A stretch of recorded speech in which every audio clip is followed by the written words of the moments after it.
Welcome home, Joseph. She didn't cry. She didn't beg. She looked down at the man who had spent 6 months in London with his mistress, and she smiled like she had already won. Joseph Hawthorne came back expecting to find a broken woman. What he found was a wife who had stopped waiting the day she received his letter, the letter that told her he wasn't coming back. She had read it once, folded it carefully, and gone to work. 6 months later, he didn't recognize her. Neither did anyone else on that estate. If you've ever been left behind by someone who assumed you'd stay exactly where they put you, stay with us. Subscribe to our channel and tell us in the comments, where are you watching from tonight? The carriage wheels hit the familiar stone of Hawthorne Estate's front drive, just as the last light bled out of the October sky. Joseph Hawthorne heard the crunch beneath him and felt something loosen in his chest. The particular relief of a man returning to ground he believed would always belong to him. 6 months. He had been gone 6 months. He told himself it hadn't felt that long. Beside him on the carriage seat, Clara Whitmore adjusted the collar of her traveling coat and peered through the window with the expression of a woman already measuring curtains she didn't own. "It's larger than I imagined," Clara murmured. "It's exactly as I left it." She turned to look at him with those pale eyes that had once seemed so full of life. "And your wife?" Joseph said nothing. He reached for the door handle as the carriage slowed. He hadn't thought much about Emily during the ride from London. He'd thought about the debts he'd quietly accumulated. He'd thought about Edmund Vale's last letter, which had been oddly brief. He'd thought about the way certain members of his London circle had begun to look past him at dinner parties in recent weeks, as though waiting for news they already knew. He had not thought about Emily. That he would later understand had been his first mistake. The carriage stopped. Joseph stepped down onto the drive and waited for the rush of familiar sounds: boots on gravel, the shuffle of servants, a footman moving to collect luggage. He waited for the estate to respond to his presence the way it always had, like a household that knew its master had come home. Silence met him instead, not complete silence. He could hear wind moving through the oak trees along the eastern fence. He could hear Clara stepping down behind him. He could hear a dog somewhere in the distance barking twice and then going quiet. But no one came forward. He stood in the drive and looked at the front of his house. Lamps burned in the windows. Smoke rose from the chimneys. The estate was very much alive. It simply did not acknowledge him. "Joseph." Clara's voice carried a thin note of uncertainty. "Should we not go in?" He moved toward the front door. It opened before he reached it, opened from the inside slowly, by a young footman Joseph didn't recognize. The boy held the door without meeting his eyes. Said nothing. Stepped back. Joseph walked into his own entrance hall and stopped. The hall had changed, not dramatically. The furniture was the same. The portraits along the wall were the same. But there was an order to the space that hadn't existed before, a cleanliness that felt deliberate rather than decorative. Flowers he didn't recognize in a vase he didn't remember buying. A small ledger sitting open on the writing table near the stairs. A chair repositioned near the fire that now faced the door rather than the wall. Small things. But Joseph noticed them all. He noticed them because they were not his choices. Clara stepped in behind him and began pulling off her gloves with the satisfied air of a woman who had arrived somewhere she intended to stay. "Charming," she said, looking up at the ceiling. "I expected something more dated." "It is dated." "It doesn't look dated." She paused. "It looks managed." Joseph turned toward the staircase. She was standing at the top of it. Emily Winthrop. Hawthorne stood perfectly still on the upper landing, with her hands folded in front of her and her eyes fixed on him with an expression that took him a full 3 seconds to identify. Not anger, not grief. Not the desperate relief of a woman who had spent months watching the road. Nothing. She wore a deep green gown he had never seen. Her hair was dressed simply, no elaborate curls, no expensive combs, just clean dark lines pinned back with the confidence of a woman who no longer dressed to be noticed. He thought wildly, like she had somewhere important to be. She looked like herself, more herself than he had ever seen her. "Welcome home, Joseph." 3 words. Quiet, even polite. The words of a hostess receiving a guest. Not a wife receiving a husband. Clara looked up at her. Something shifted in Clara's expression, a flicker of reassessment quickly buried. She smiled up the stairs. "You must be Emily. I've heard so much." Emily's gaze moved from Joseph to Clara, with the calm deliberateness of a woman who had rehearsed nothing because she needed to rehearse nothing. "Miss Whitmore." A pause light as breath. "I hope the road from London wasn't too difficult. The autumn rains have made the northern routes unreliable." Clara blinked. "We managed well enough." "I'm glad." Emily began to descend the stairs. Not quickly, not slowly, at the pace of a woman who understood that the staircase belonged to her. "I've had rooms prepared in the East Wing. Mrs. Harmon will show you up when you're ready." Joseph opened his mouth. Emily looked at him directly for the first time. The look was brief, precise, and entirely unreadable. "You'll want to speak with Edmund first, I imagine. He's been waiting in the library since midday." "Edmund?" Joseph frowned. "What does Edmund need at this hour?" "That," Emily said, reaching the bottom of the stairs, "is a conversation the two of you should have without me." She turned and walked toward the corridor that led to the drawing room. Not a glance back, not a hesitation. Joseph stood in his own entrance hall and felt the ground shift slightly beneath him. Clara touched his arm. "She's very composed." "She's always been composed." "No." Clara watched the corridor where Emily had disappeared. "Not like that." Edmund Vale had worked as estate manager at Hawthorne for 11 years. He was a careful man, meticulous with numbers, comfortable with ambiguity, and gifted at making problems disappear before they needed explaining. Joseph had trusted him completely.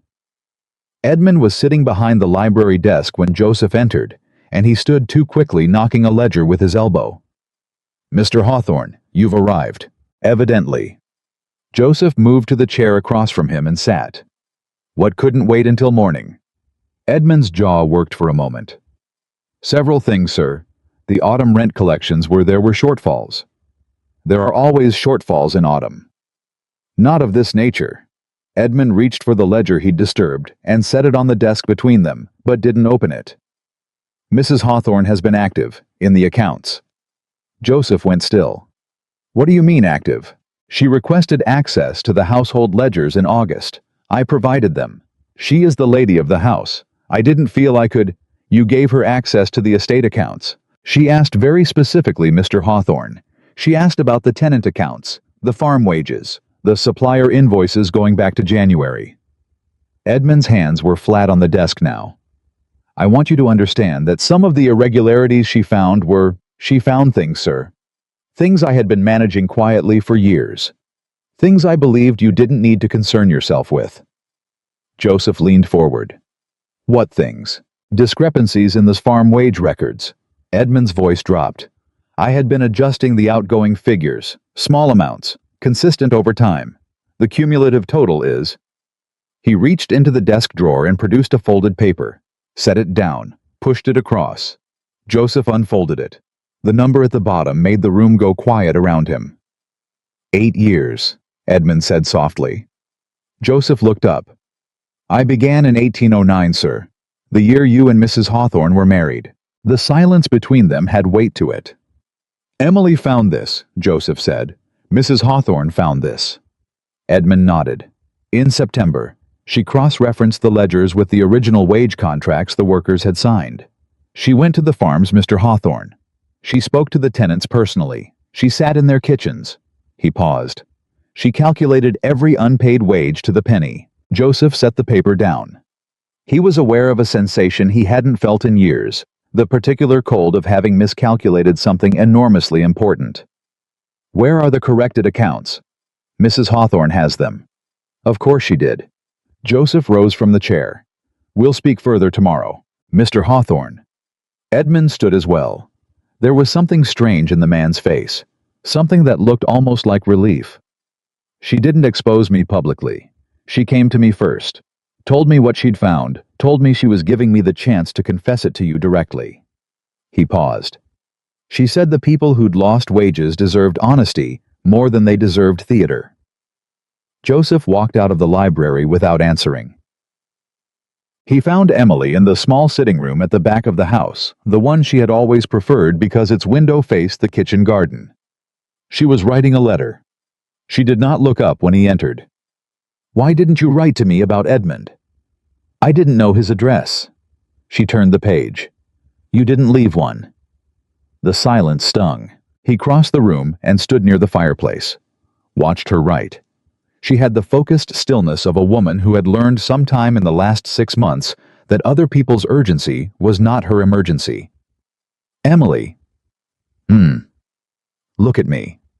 She set the pen down, folded her hands on the desk, and looked at him. Patient. Composed. I didn't know what he had expected. Tears, maybe. Some version of the woman he had pictured on the long road back from London. The woman waiting by windows, pale and diminished, grateful for his return simply because it ended the waiting. He had not permitted himself to fully examine that picture, but he had assumed it. He had built his return on that assumption. "You knew about Edmund before I left," he said. A pause. "Not entirely." "But you suspected." "I suspected something was wrong with the accounts." Her voice was quiet and even. "I mentioned it to you in the spring. You told me estate management wasn't my concern and that Edmund had handled things ably for years." He remembered. He remembered dismissing it over breakfast, barely looking up from the newspaper. "Emily, I'm not interested in relitigating the spring, Joseph." She picked up her pen. "What would you like to discuss?" "What I'd like to discuss," he said, "is why you didn't send for me when you found the discrepancies, when you had proof. Why didn't you write?" She looked up at him again. And for just a moment, only a moment, something moved behind her eyes. Something old and tired that had nothing to do with ledgers. "Because the last time I sent for your attention," she said softly, "you were on a horse to London the following morning." He had nothing to say to that. She returned to her letter. "Where is Miss Whitmore being housed?" he asked finally. "East Wing." A beat. 3 rooms from the servants' staircase. Not the guest suite on the 2nd floor. Not adjacent to the master bedroom. 3 rooms from the servants' staircase. He understood the message with perfect clarity. "Emily, you asked about Miss Whitmore's rooms, and I answered." She signed the letter and folded it neatly. "Good night, Joseph." Joseph did not sleep well. He lay in the master bedroom. Emily was in the adjacent room, the connecting door closed, and he discovered when he tested it quietly, bolted, and he stared at the ceiling and tried to locate the version of this night he had expected. In that version, he had come home confident and decisive. He had navigated Emily's hurt with a certain measured tenderness. He had eventually brought her to understand that their marriage had been a formality for years, that he and Clara were, that there was a natural. He couldn't finish the thought. It dissolved every time he reached for it. Because the woman he had come home expecting to manage was not the woman sitting in that room writing letters. He didn't know who that woman was. Morning arrived with the sound of horses and voices in the yard earlier than Joseph expected. He dressed without his valet, who he noticed had been reassigned quietly and apparently with perfect efficiency to other duties, and went downstairs to find the entrance hall already occupied. 3 men stood just inside the front door, turning their hats in their hands. Farmers from the look of their coats. 2 of them he recognized as tenants from the North Fields. The third was older, a man named Bram Hollis, who had worked Hawthorne land for 30 years. Emily stood facing them with the corrected ledger open in her hands. "Mr. Hollis," she was saying, "your wages for the season of 1815 show a discrepancy of £4, 7 shillings from what the original contract specifies. I want you to verify that figure with me before anything is formally recorded." Bram Hollis, who had removed his hat the moment he stepped inside, squinted at the page she held out. He reached into his coat and produced a folded piece of paper, his own copy of the contract, Joseph realized, and held it alongside hers. "That's right, ma'am." His voice was rough and careful. £4, 7. "And the 1816 season. Another check. £3, 2. "I have £3, 1. "Beggin' your pardon, ma'am, but I reckon it's 3 and 2. My wife kept the records separate. She's meticulous." Emily looked at him for a moment. "Then we'll use your wife's figure." She made a notation.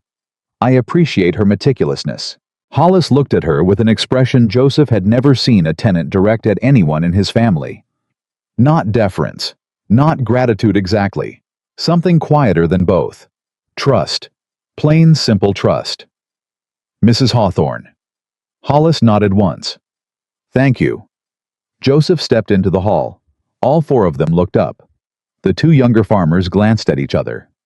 Hollis looked at Joseph with no particular warmth, tipped his head, and looked back at Emily. "Mr. Hawthorne." Emily's voice was professionally courteous. "I'm finishing the verification meetings this morning. The corrected wage calculations are ready to be distributed by end of week." "I see." He looked at the three men, at the ledger in his wife's hands, at the way the room had organized itself around her without apparent effort. "Carry on." She turned back to the farmers. He went to find breakfast. Clara was already at the dining table when he arrived. She had dressed carefully, too carefully for a country morning, in a gown suited more to a London drawing room. She was eating with the pointed ease of a woman determined to appear at home. She looked up when he sat. "Good morning." "Good morning." A pause. "Your wife is meeting with farmers." "She is?" "At 8 in the morning." "Evidently." He poured his own coffee. The footman who might have done it was not in the room. Clara set down her fork. "Joseph, I want to understand the situation here." "The situation?" "With the estate. With," she gestured vaguely, "her." He looked at her across the table. She was beautiful, Clara. She had been beautiful in London, brilliant at a dinner party, luminous at an assembly. She was the kind of woman who drew rooms toward her like light drawing moths. He had found that irresistible once. He looked at her now, and tried to locate what he had felt 6 months ago, and found it thinner than he remembered. Like fabric that had looked rich in candlelight, and showed its worn places in the morning. "The estate has some financial irregularities that need addressing," he said. "Because of your wife's interference. Because of my estate manager's theft." He said it flatly. "Over 8 years. Emily discovered it." Clara blinked.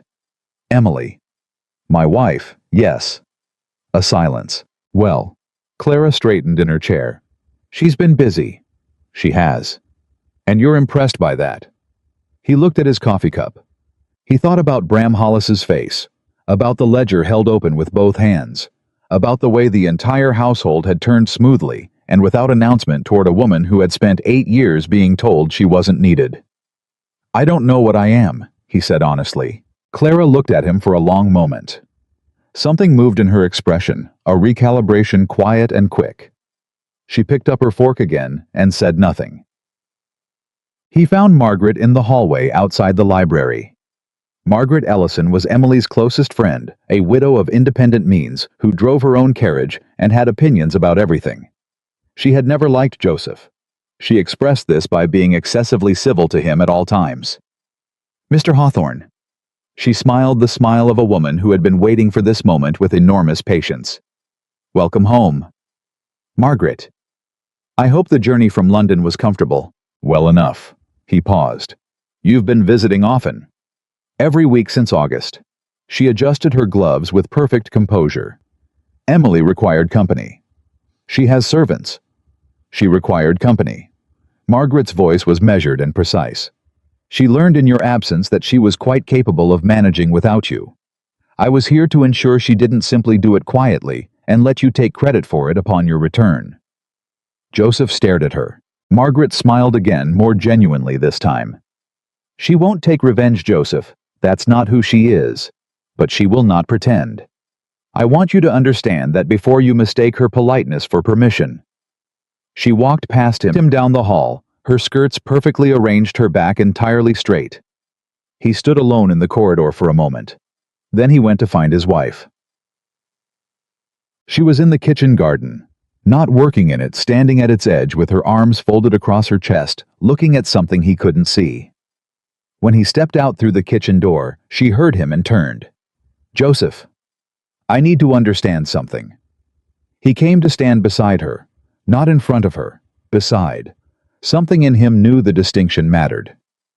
"The accounts, you've corrected the wages. How did you fund it?" "The estate accounts were already strained. I know they were. A pause. I sold the Whitmore silver. He blinked. What? The silver service your grandmother left to the house. The formal set. The one that was never used. She said it without apology. I got £62 for it. That combined with what I redirected from the household decorating budget, the renovations you'd approved for the drawing room, was enough to make the first round of payments. He stood very still. The decorating budget was £14. It was listed as 40 in Edmund's accounts. She turned to look at him.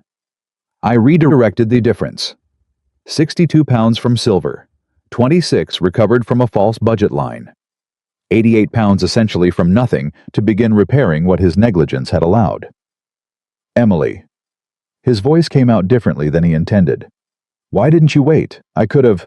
The men had waited 8 years. Her voice was perfectly calm. Their families had waited. Their children had grown up on less than they were owed. A pause. I didn't think they should wait for you to decide to come home. Something tightened in his chest. He didn't have a name for it immediately. He thought it might be shame. Real shame. Not the social embarrassment of being caught out. Not the irritation of a man whose plans hadn't gone as expected. The actual thing. The weight of it. What do you want? He asked. From me, now that I'm back. Emily looked at the garden for a moment. I want the wages fully restored by the end of the month. All of them. Every family on the estate. Every unpaid amount calculated to the penny. She paused. I want Edmund Vale removed from the accounts immediately. He may stay on in a supervised capacity if you choose, but he does not touch money again. And he could hear there was more. And I want it understood, she said quietly, that the decisions made in this house will not be made without me. Not the estate decisions, not the household decisions, not any decisions that affect the people who live and work here. She finally looked at him. I am not asking for a partnership, Joseph. I am telling you that I have already become one. Whether you accept that or not is the only question still in front of you. He looked at her for a long time. She held his gaze without flinching, without anger, without the hope that he recognized suddenly, and with a pang, as what used to live in her face whenever she looked at him. The hope was gone. He wasn't sure he could bring it back. He wasn't sure he deserved to try. But standing in the cold autumn air of the garden he had inherited and nearly lost. Joseph Hawthorne understood for the first time that the woman beside him had not been waiting for his return. She had been building something, and she had built it well enough that it would stand with or without him.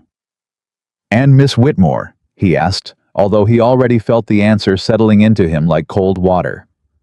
Emily looked at him steadily.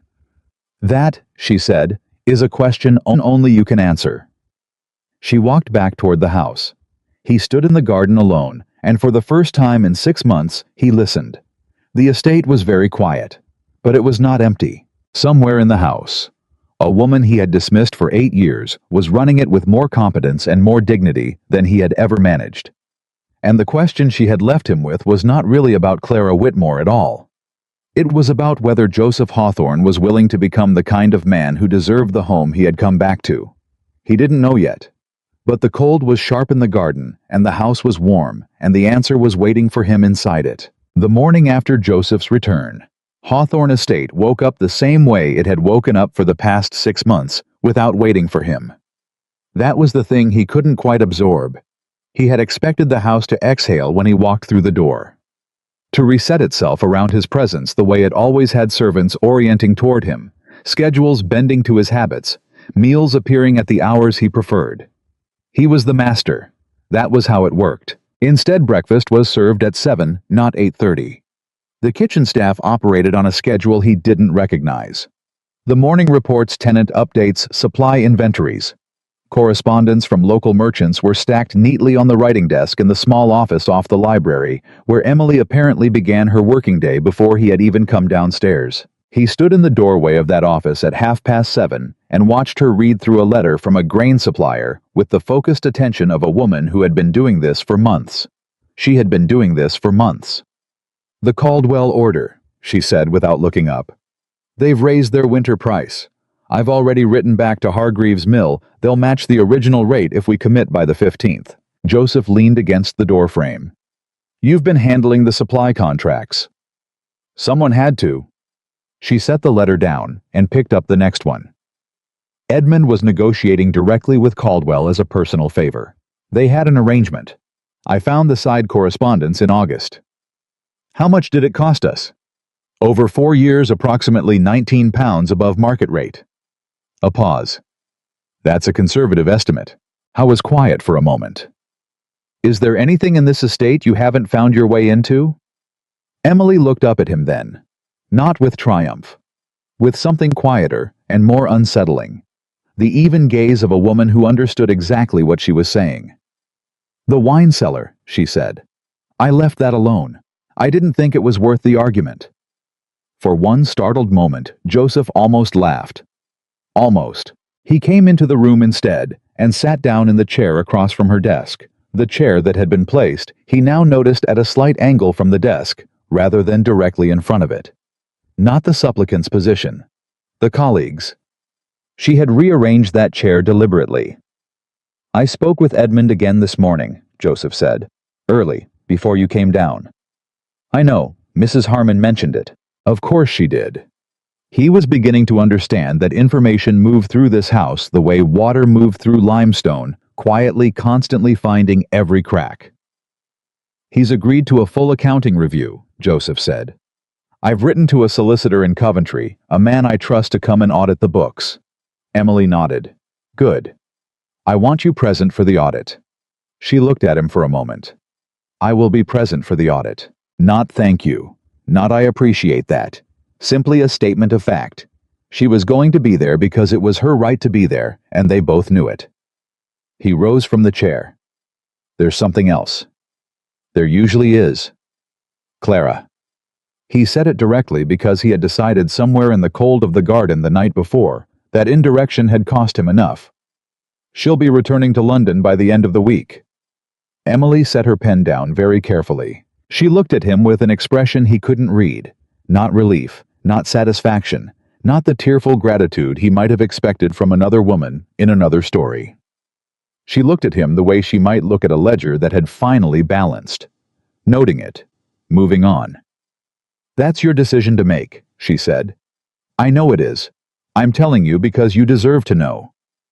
A pause stretched between them. Not uncomfortable, not warm, simply honest. Is she aware? Emily asked. I'll speak with her this morning. Emily looked down at her correspondence. She won't take it gracefully.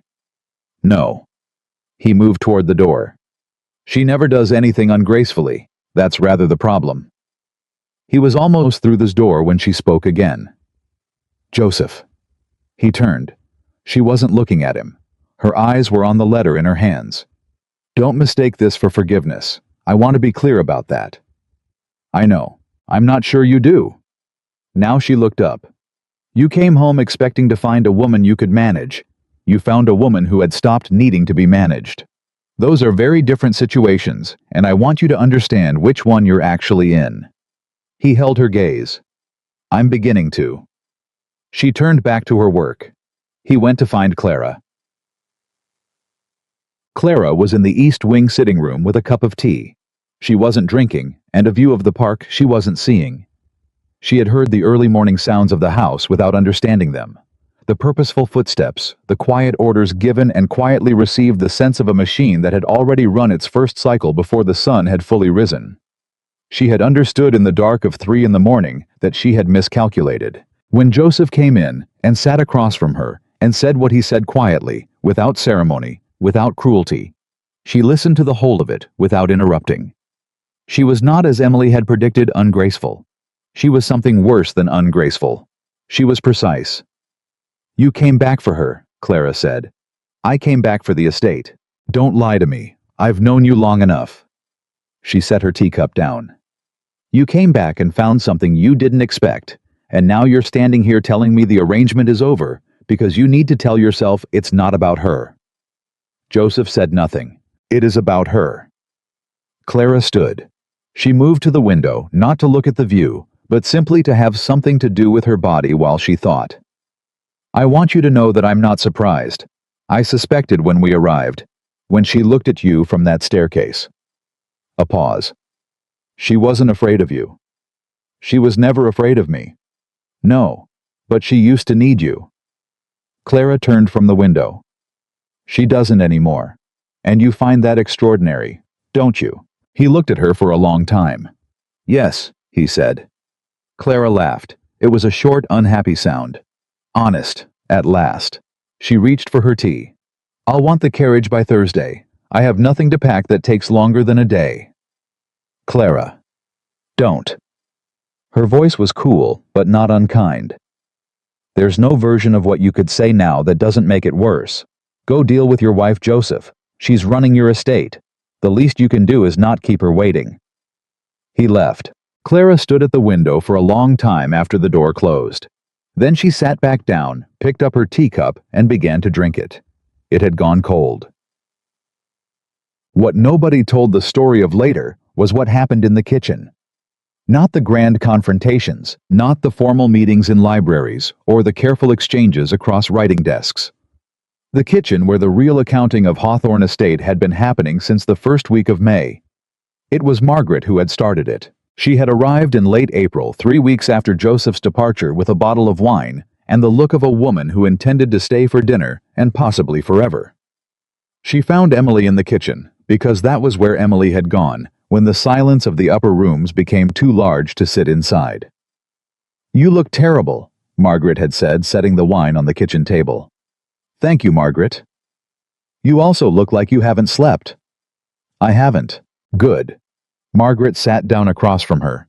Sleeping would have been a waste of time. Tell me what you know about the accounts. That was how it had started. Over the following weeks, Margaret came 3 times, then 4, then every week without announcement. She brought her own carriage and her own considerable intelligence and the specific ruthlessness of a woman who had managed her own estate since her husband's death and had never once needed a man to explain a ledger to her. They worked at the kitchen table. Not the library, not the study. The kitchen where the cook came in and out and occasionally offered opinions on which merchants could be trusted and which ones had been cheating the house for years. The cook's name was Agnes. She was 62 years old, had worked at Hawthorne for 4 decades, and had opinions about everything. The butcher on Marsh Street. Agnes had announced one morning, setting a pot of tea between Emily and Margaret with the finality of a verdict, has been billing for prime cuts and delivering second, every Tuesday for 3 years. Emily looked up from the ledger. You're certain? I'm the one cooking it, ma'am. I know what prime looks like, and I know what we've been getting. Agnes sat down uninvited in the 3rd chair at the table. Mr. Vale told me to keep quiet about it, said the discrepancy was accounted for elsewhere. A look passed between Emily and Margaret. What else have you kept quiet about? Margaret asked with the particular gentleness of a woman who understood that this was not a simple question. Agnes had answered for an hour, and that was when Emily began to understand that the problem with Hawthorne Estate was not merely Edmund Vale. Edmund Vale was a symptom. The problem was a house that had been run for years on the assumption that no one in authority was paying attention. Because no one in authority had been. Joseph had been in London pursuing his social ambitions and his passions. Emily had been told in 100 small and large ways that her attention was neither required nor welcome. And into that vacancy, the rot had spread, not dramatically, not all at once, but the way rot always spreads in old houses. Quietly, in the dark, in the places no one thought to check. Emily had started checking. She went to the tenant farms in the first week of June, on foot the first time because she hadn't wanted to make it an occasion. She walked the Northfield path in her second-best boots with a notebook and a pencil and no announcement of her arrival. Bram Hollis had been the first tenant to answer his door. He'd looked at her with a kind of careful blankness, the expression of a man who had learned that the appearance of a Hawthorne on his doorstep rarely led anywhere comfortable. Mrs. Hawthorne, he had said. Mr. Hollis. She'd held out the notebook. I want to see your copy of your wage contract, the original if you have it. He hadn't moved for a moment. Why? Because I've been looking at the estate accounts and the figures don't match what the contracts specify. I want to know if I'm reading the estate records wrong or if something else is wrong. Hollis had looked at her for a long time. Then he'd stepped back from the door and said, You'd better come in, ma'am. His wife, a small, sharp-eyed woman named Ruth, who kept her records in a tin box under the bed, with the precision of a person who had learned the hard way that paper was the only thing standing between her family and a dispute she couldn't win, had produced the contract within 2 minutes. The numbers hadn't matched, not by much on any single line, but across 4 years, £4 and 7 shillings short of what Bram Hollis's labor was worth. Emily had sat at the Hollis kitchen table and written down every figure.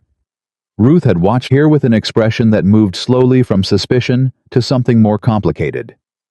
"You're actually going to do something," Ruth said. Not a question. More like a thing she was saying out loud to test whether it was real. "I'm going to try. People try things at this estate. Things mostly stay the same." "I know." Emily closed the notebook. "I'm the one who's going to have to live with that if I don't try hard enough." Ruth looked at her for a long moment. "There's 5 other families on the North Field," she said finally.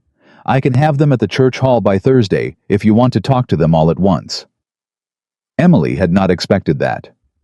"Yes," she said. "Thursday would be very good."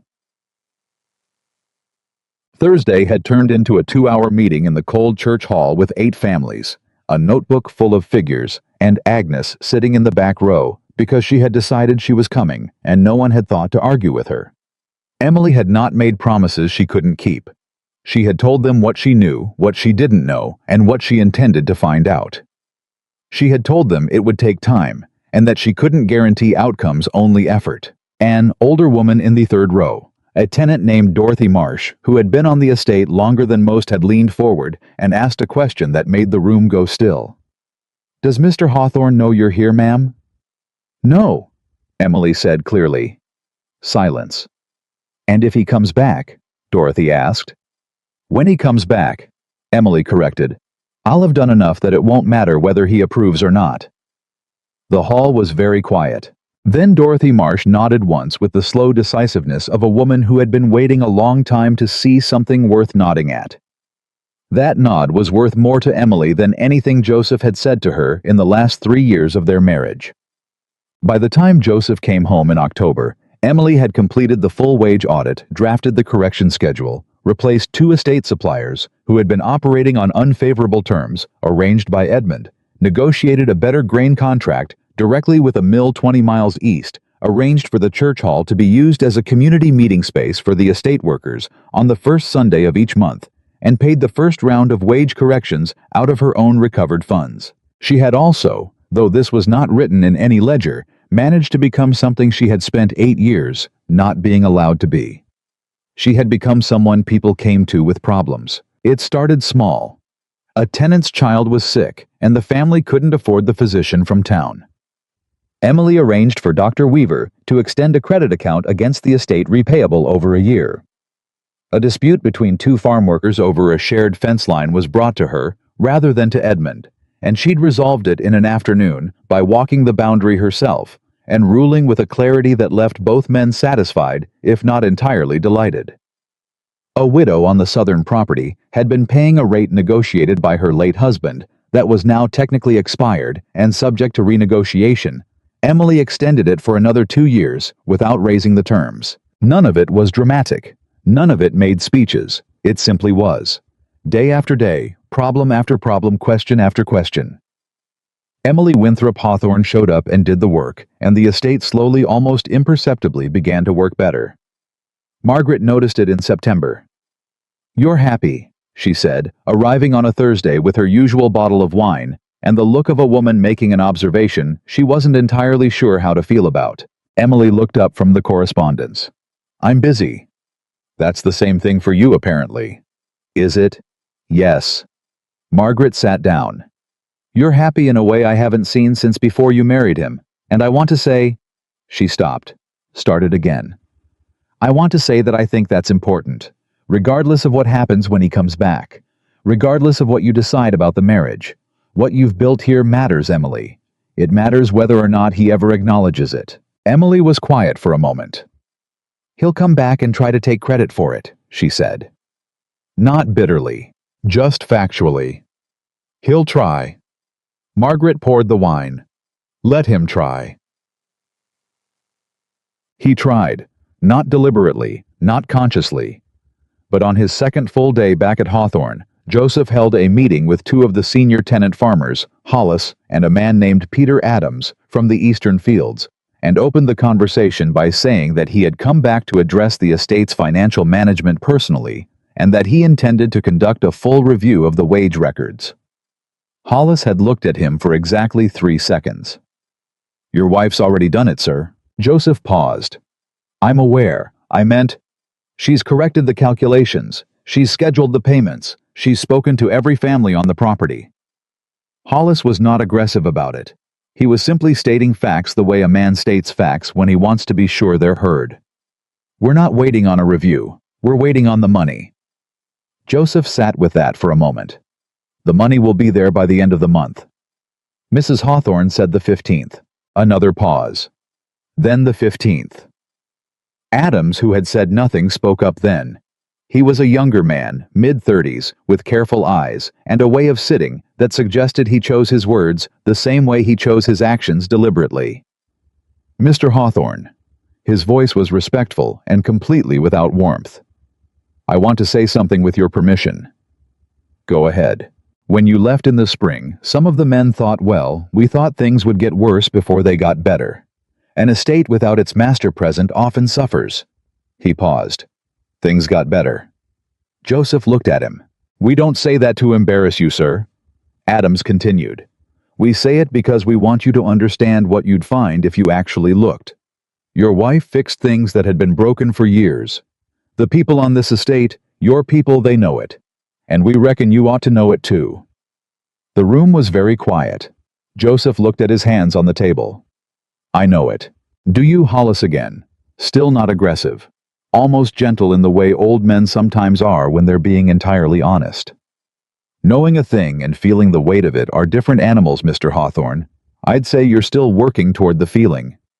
Joseph sat very still. He had spent the last 2 days absorbing information with the focused attention of a man trying to understand a situation that had moved past him. He had read the corrected ledgers. He had seen the correspondence.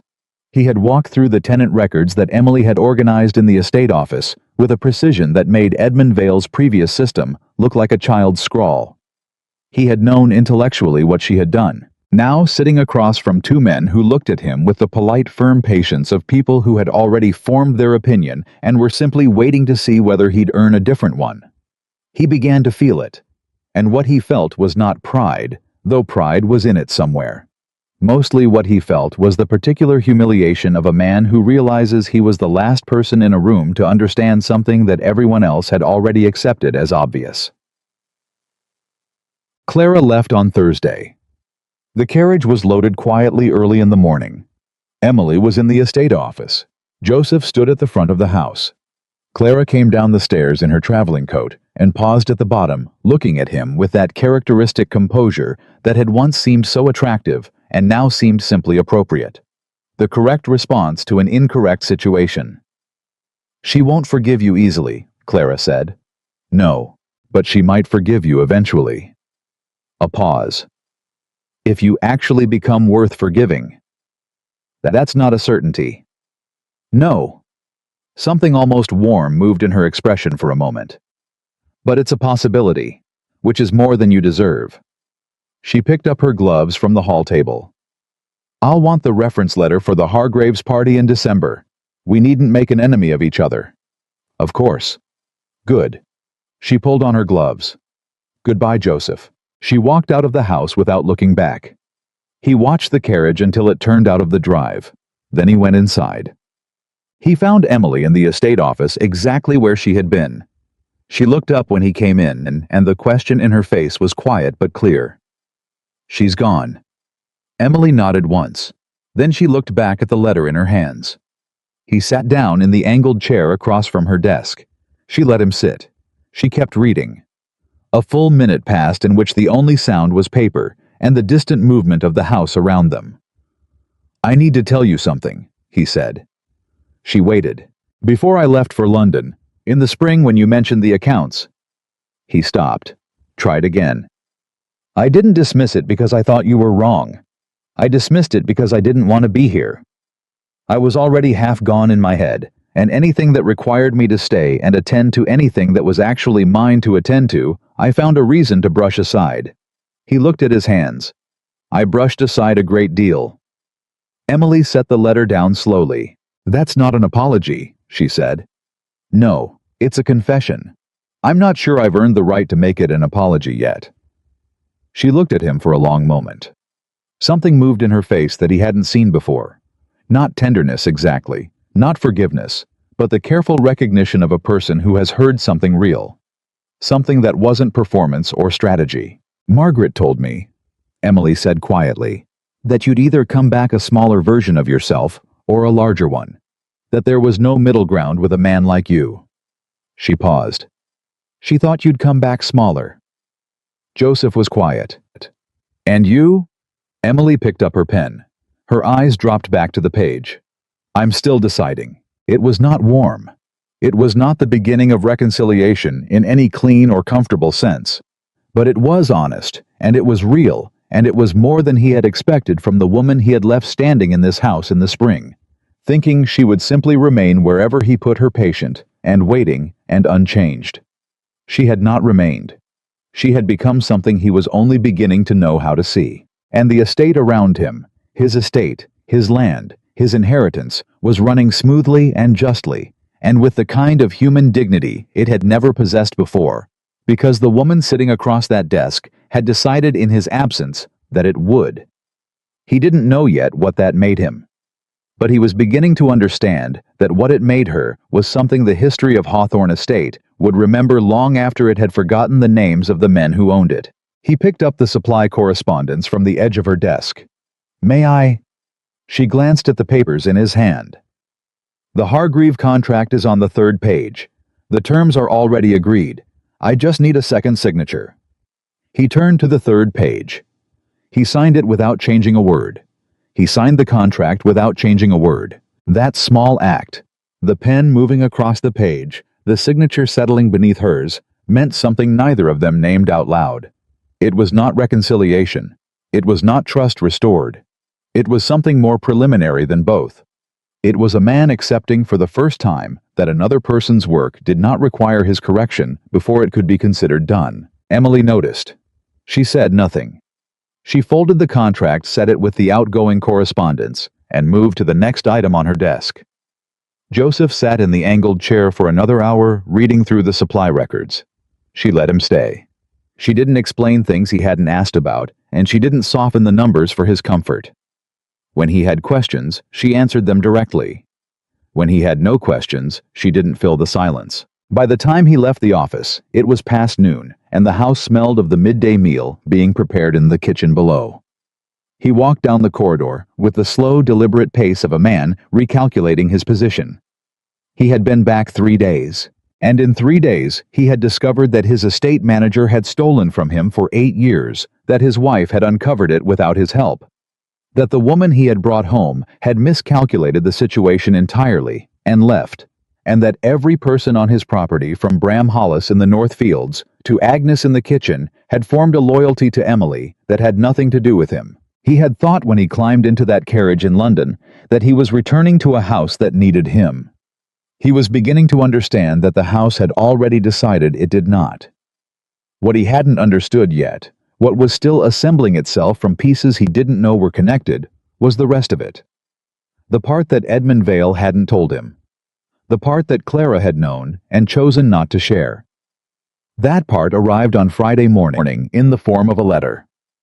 The solicitor from Coventry, a man named Gerald Ashworth, who had handled Hawthorne legal matters for 15 years, arrived 2 days ahead of schedule.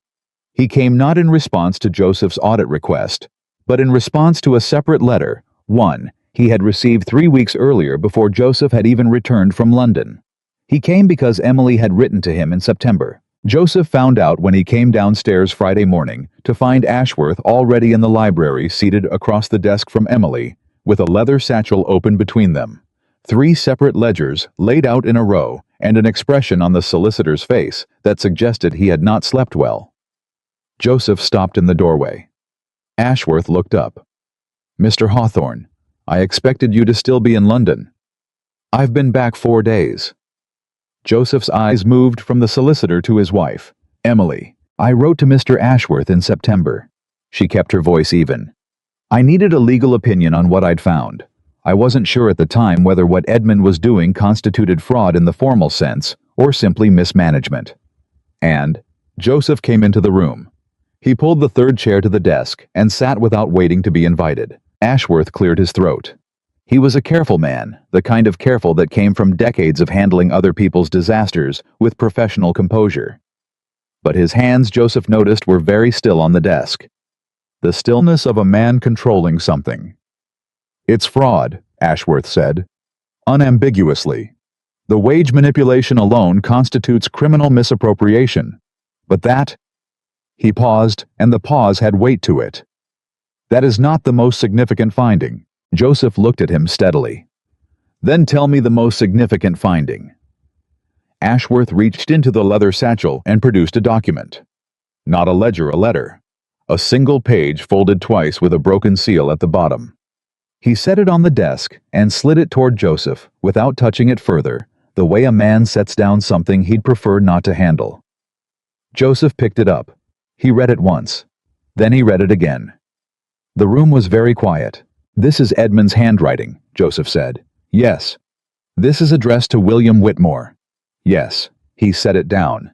He did not look at Emily. He looked at Ashworth. Clara's father.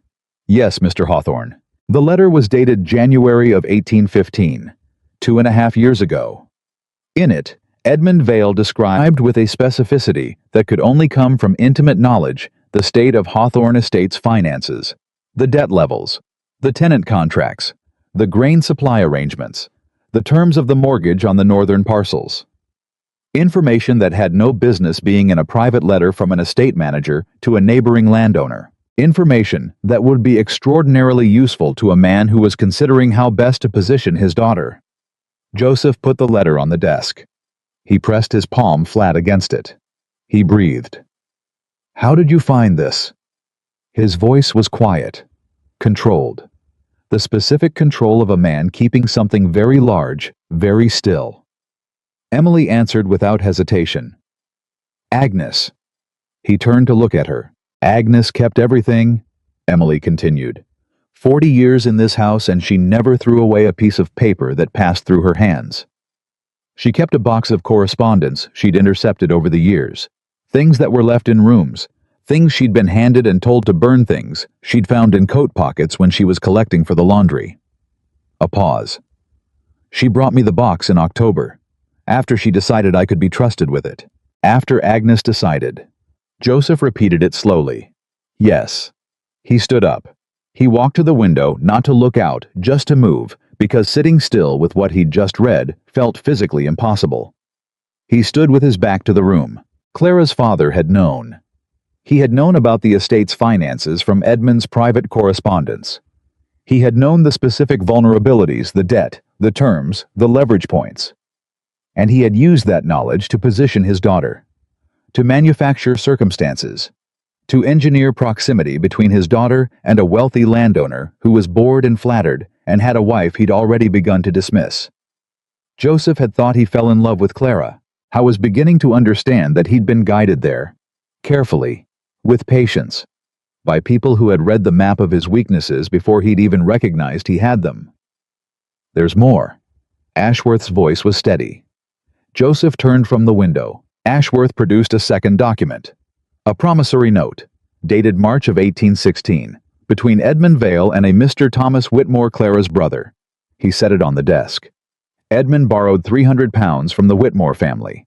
The note specifies that the loan is to be repaid from, and I'm reading directly now, future arrangements pertaining to the Hawthorne property. The silence in the room was absolute. Future arrangements. Joseph sat back down, slowly. What arrangements? Ashworth folded his hands on the desk. We believe, and Mrs. Hawthorne's analysis supports this, that Edmund Vale was for some period operating under an informal agreement with the Whitmore family.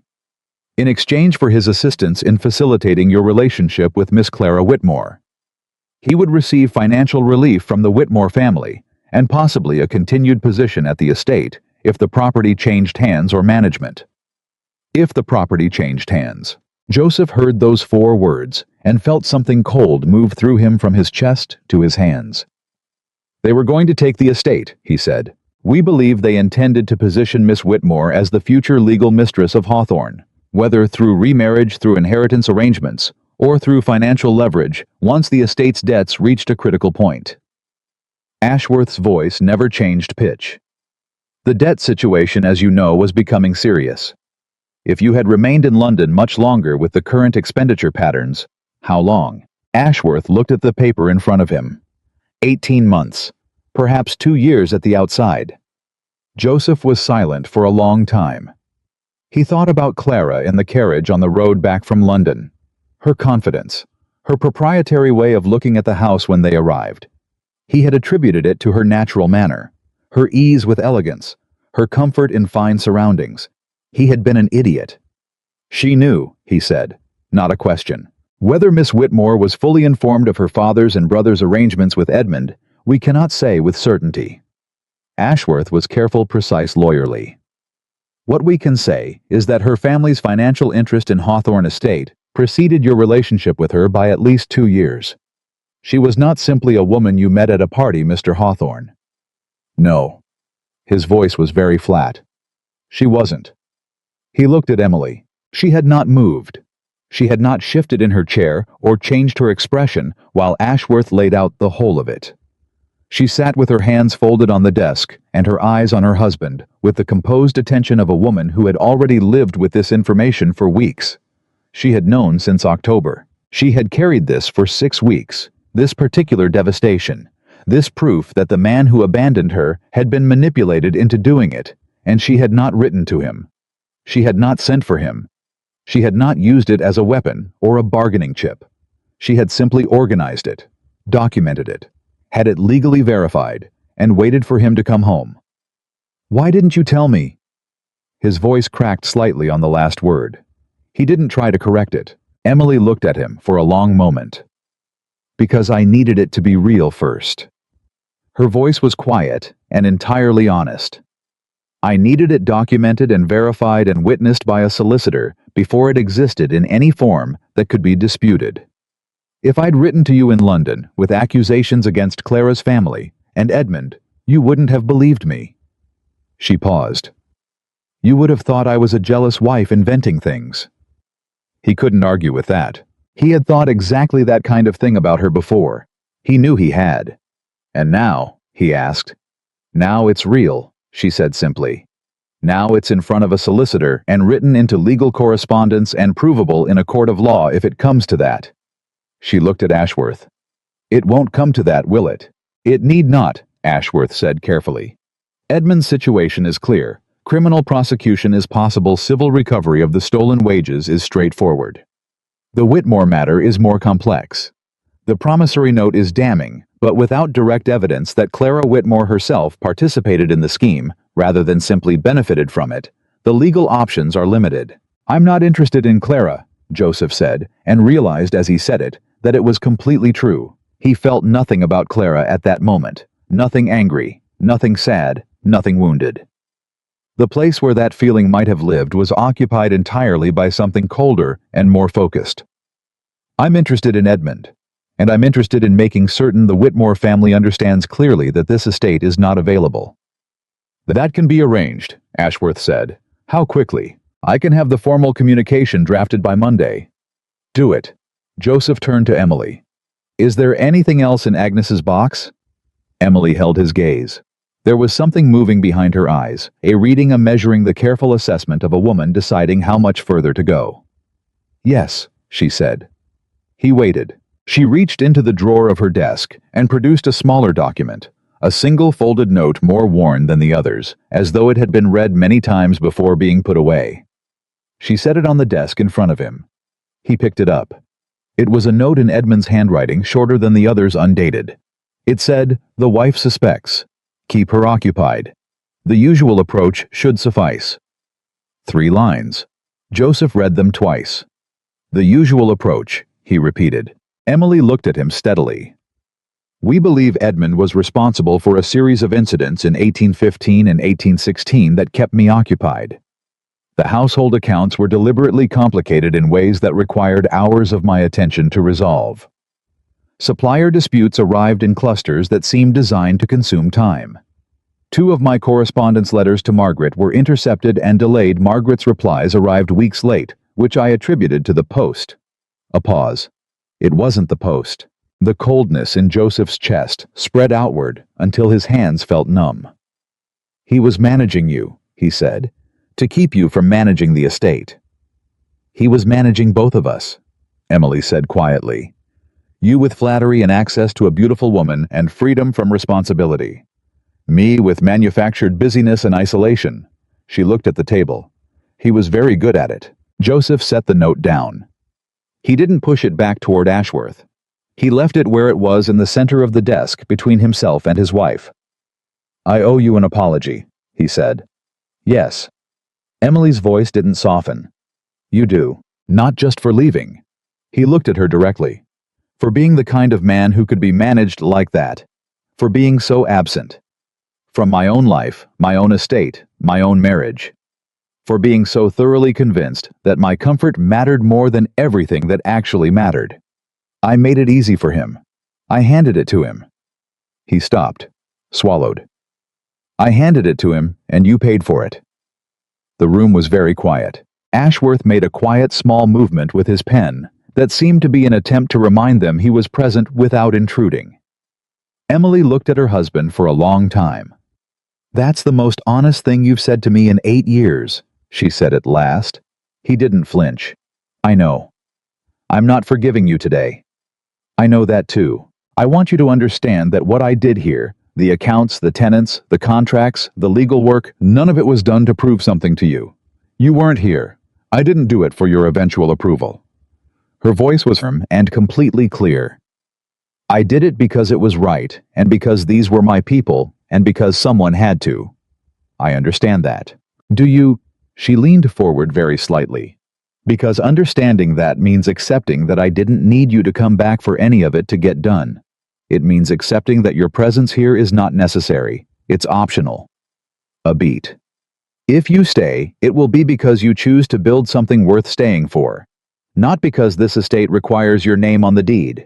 It doesn't need your name. It needs your commitment." Ashworth was definitely looking at his papers now, with studied concentration. Joseph sat with that for a long, honest moment. "What would that look like?" he asked. "Commitment in your terms." Emily leaned back. "Edmund is dismissed by end of day today, not at the end of the week. Today. His personal effects will be collected, his final wages calculated honestly, not a penny more, not a penny less than what he's owed, and he will leave this property before dark. Done. The full wage restoration, every family, every unpaid amount is complete by the 15th, not end of the month, the 15th. Done. You will attend the first Sunday meeting at the church hall, not to speak, to listen. The estate workers meet there to raise concerns and discuss what's working and what isn't. You will sit in the back, and you will not interrupt, and you will not offer solutions unless specifically asked." He blinked. "You've established a workers' meeting, every first Sunday since July." A pause. "It was Agnes's idea originally. I refined it." He was quiet for a moment. "Of course it was Agnes's idea." Something flickered at the edge of Emily's mouth. Not quite a smile. The possibility of one. "Is there more?" he asked. "Yes, but that's enough for today." She began gathering the documents on her desk, organizing them with her characteristic precision. "I want those 3 items handled before I consider anything else." Joseph stood. He looked at Ashworth. "Draft the Edmund dismissal papers today. I want them ready within the hour." Ashworth nodded and reached for his pen. Joseph looked back at Emily. She was already reading the next item in her correspondence stack. He stood there for a moment, not because he had more to say, but because the act of leaving felt like something that needed to be deliberate. Not a retreat. A choice. "Emily." She looked up. "I'm sorry for making it easy for him." She held his gaze, said nothing. He left. Edmund Vale received the dismissal papers at 3 in the afternoon. Joseph delivered them personally without preamble into the estate office where Edmund had been waiting with the particular anxious patience of a man who understood that the ground was shifting and was trying to calculate the direction of the fall. He read the papers. His face went through several changes, surprise calculation, and then finally something that looked almost like relief. "The criminal matter," Edmund began, "is between you and the solicitor." Joseph's voice was flat. "Mrs. Hawthorne has agreed not to pursue formal prosecution if the full amount is repaid to the estate over a period to be determined by Ashworth. You will cooperate fully with the audit. You will answer every question put to you by the solicitor truthfully. You will confirm in writing the nature of your correspondence with the Whitmore family." Edmund went still. "How much do you know?" "Everything." The word landed in the room and stayed there.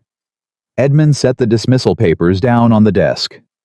He straightened them with his fingertips, a small compulsive gesture of the meticulous man he was even now. "I want you to know," he said carefully, "that I never intended the estate to fail.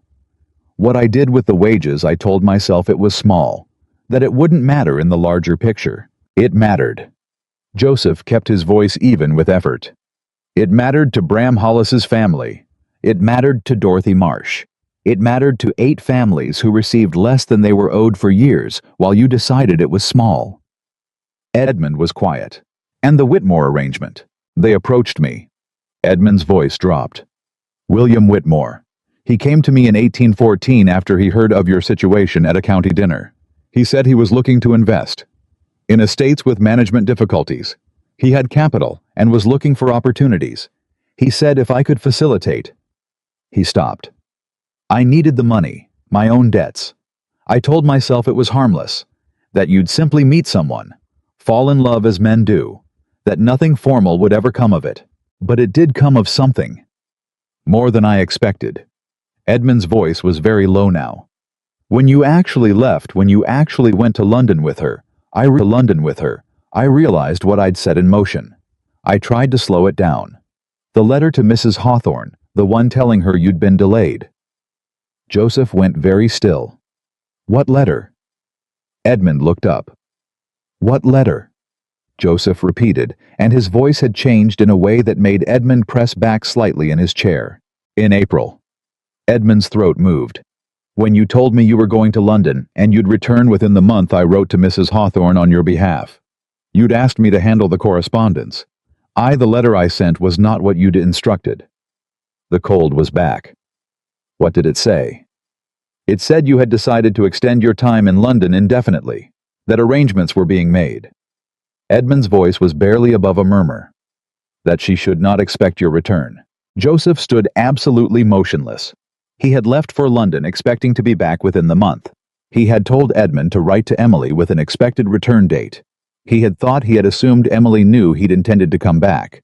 That his absence had stretched into months was, he had told himself, a matter of circumstances. Of London drawing him longer than planned. Of 1 week becoming 2, becoming 10. He had never questioned whether Emily had been told something different. She had been told in his name that he wasn't coming back. She had spent months not with the hope of his return, softening the edges of her work, but with the explicit knowledge handed to her in what she believed was his own hand that she had been discarded. And she had still fixed his estate.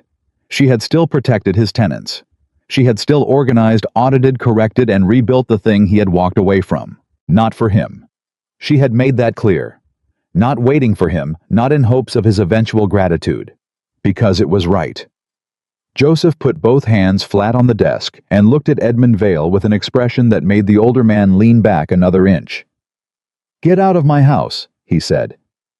Edmund got out. He found Emily in this kitchen garden again. He was beginning to understand that was where she went when she needed air.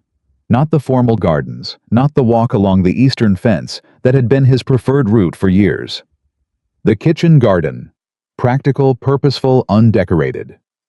She turned when she heard his step. Whatever she saw in his face made her go still. "He told you about the letter," she said. Not a question. "You knew." His voice came out rougher than he intended. "You've known since August." She held his gaze without flinching. I found the copy in Edmund's correspondence files. He'd kept a copy. Men like Edmund always keep copies. Emily, don't. Her voice was quiet, but it stopped him completely. Don't apologize for that yet. I need you to understand something first. She came toward him slowly until she was close enough that he could see the exact steadiness in her eyes. The thing that wasn't coldness, he now understood, but something harder to achieve than coldness. Clarity. I got that letter in April. I read it, and I had two choices. I could wait for you for some correction for the world to rearrange itself into something more bearable. Or I could go to work. She stopped in front of him. I went to work. And I want you to understand that I will never again arrange my life around waiting for you to decide to show up. That is finished. That version of me is finished. I was looking at her with an expression she had never seen on his face in 8 years of marriage. She had seen charm there, and impatience, and the particular social warmth he wore in company. She had seen dismissal and distraction. She had once long ago seen something that might have been genuine feeling. What was on his face now was none of those things. It was grief. Clean, undefended, honest grief. The grief of a man fully present to the cost of his own choices. I know, he said. His voice was rough around the edges. I know that version of you is finished. I'm not asking for her back. She looked at him. Then what are you asking for? He was quiet for a long moment. A chance, he said. To become someone worth standing beside. Not to be forgiven. Not to go back. Just... He stopped. Started again. I want to know if there's anything left to build. Between us. Not what we had, I understand, that's gone. Something different. Something that starts from what's true. He looked at her. I don't know if you want that. I don't know if you should want it. But I needed to ask. The garden was very quiet around them. Emily looked at him for a long time. Ask me again in the spring, she said at last. He blinked. You'll have had 6 months by then, she said. The same 6 months I had alone. Use them the way I used mine. She turned back toward the house. Show me what you do with them. She walked inside. Joseph stood in the kitchen garden and listened to the quiet of the estate around him, the distant sounds of the farm, the particular orderly rhythm of a household that had learned to run honestly and understood that he had just been given something extraordinarily rare. Not forgiveness, not absolution, a starting line.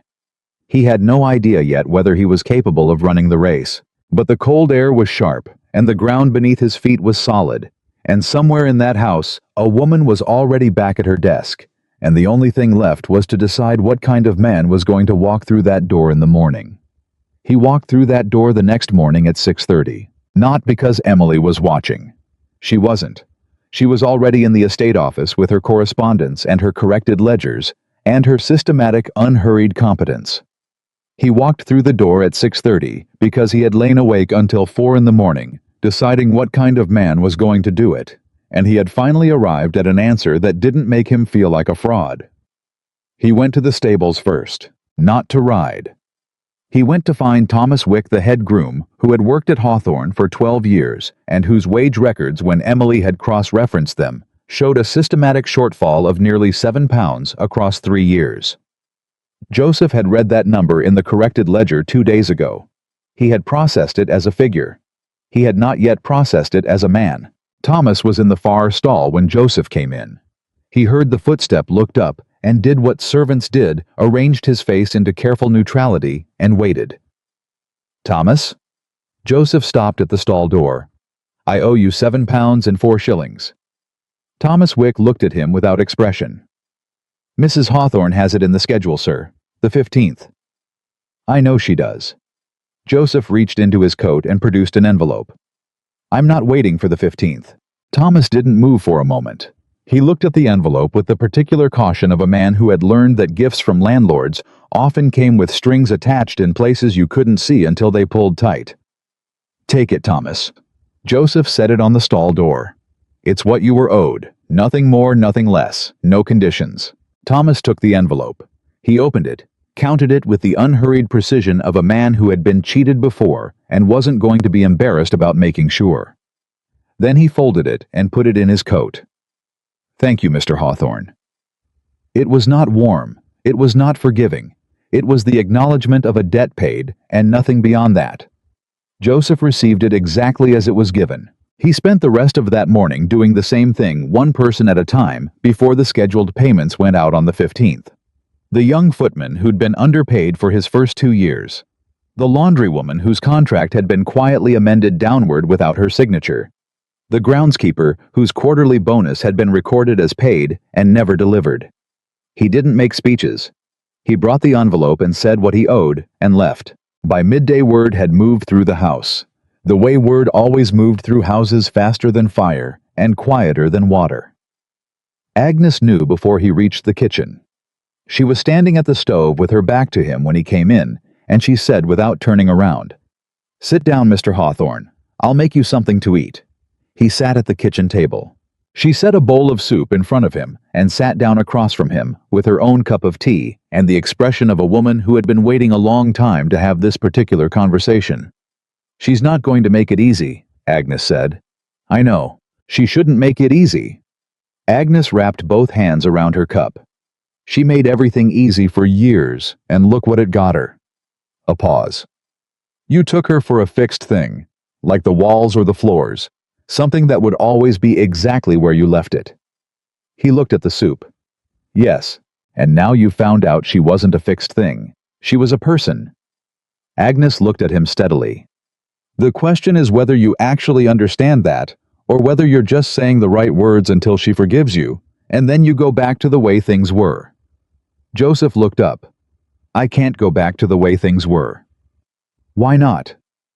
He thought about it. Really thought about it instead of producing the answer that sounded best.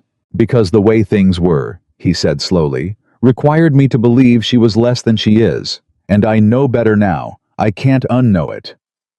Agnes regarded him for a long moment. "Eat your soup," she said finally. "You're going to need the energy. You've got a county meeting Thursday." He looked up sharply. "What county meeting?" "The Autumn Landowners gathering at Alderton Hall." Agnes picked up her tea. "Lord Alderton hosts it every year, all the neighboring estates. You've attended every year for 15 years. "I know the meeting. What about it?" "Words traveled," Agnes said simply. "About Edmund, about Miss Whitmore, about the wage problems." She met his eyes. "About Mrs. Hawthorne." The soup was very hot. He set down the spoon. "How much word?" "Enough." Agnes paused. "Lord Pemberton's housekeeper is Dorothy Marsh's sister-in-law. The Caldwell family, the grain merchants, they supply 4 other estates in the county, and Margaret Ellison talks to everyone." A beat. "Everyone knows Mr. Hawthorne. The only question is whether you're going to walk into that meeting room Thursday and let them see a man who's ashamed or a man who's doing something about it." He sat very still. "She should come with you," Agnes said. "To the meeting, Mrs. Hawthorne. If you go alone, it looks like you're managing a scandal. If you go together, it looks like something else." "She won't go to protect my reputation." "No." Agnes set down her cup. "But she might go to protect the estates. They're not the same thing anymore, Mr. Hawthorne. You should know that." He did know it. He was learning it new every hour. He finished the soup. He thanked Agnes in a way that he hoped conveyed that he understood the conversation had been more than culinary. She received it with a brief nod and went back to her work. He went to find his wife. She was in the tenant records room, a small room off the main corridor that had been a storage closet until apparently Emily had cleared it out in June and turned it into a functional archive. He stood in the doorway and took in the organized shelves, the labeled boxes, the filing system that had no precedent in anything Edmund Vale had maintained. She was cross-referencing 2 documents on the work table when he came in. She glanced up and kept working. "The county meeting Thursday," he said. "I know about it. Agnes suggested you come." Emily set one document down and picked up another. "Agnes suggests many things. She's usually right. She's almost always right." A pause. "What's your reason for wanting me there?" He came into the room. He leaned against the shelving across from the work table, not crowding her, giving her space to keep working while they talked. He'd noticed she thought better when her hands were occupied. He'd noticed that 3 days ago and stored it away without examining why he was storing it. "Because it's your estate as much as mine," he said. "Because whatever people are saying about Hawthorne, and apparently they're saying quite a bit, you're the reason it's still standing. You deserve to be in that room." She looked up at him. "And," he added, "because I think if I walk in there alone, Lord Pemberton is going to say something about the wage situation that I won't handle well, and I'd rather have you beside me when I'm trying not to handle things badly." Something shifted almost imperceptibly in her expression. Not softness, but a kind of recognition, the acknowledgement of an honest answer. "I'll think about it," she said. He nodded. He turned to go. "Joseph." He turned back. She was looking at the document in her hands, not at him. "Pemberton will be the worst of them. He's been waiting for an opportunity to diminish this estate for 20 years. His land borders our northern fields, and he's wanted that parcel since before your father died." She set the document down. "Don't let him turn the wage situation into a referendum on your fitness to hold the property. They're separate matters, and he'll try to make them the same."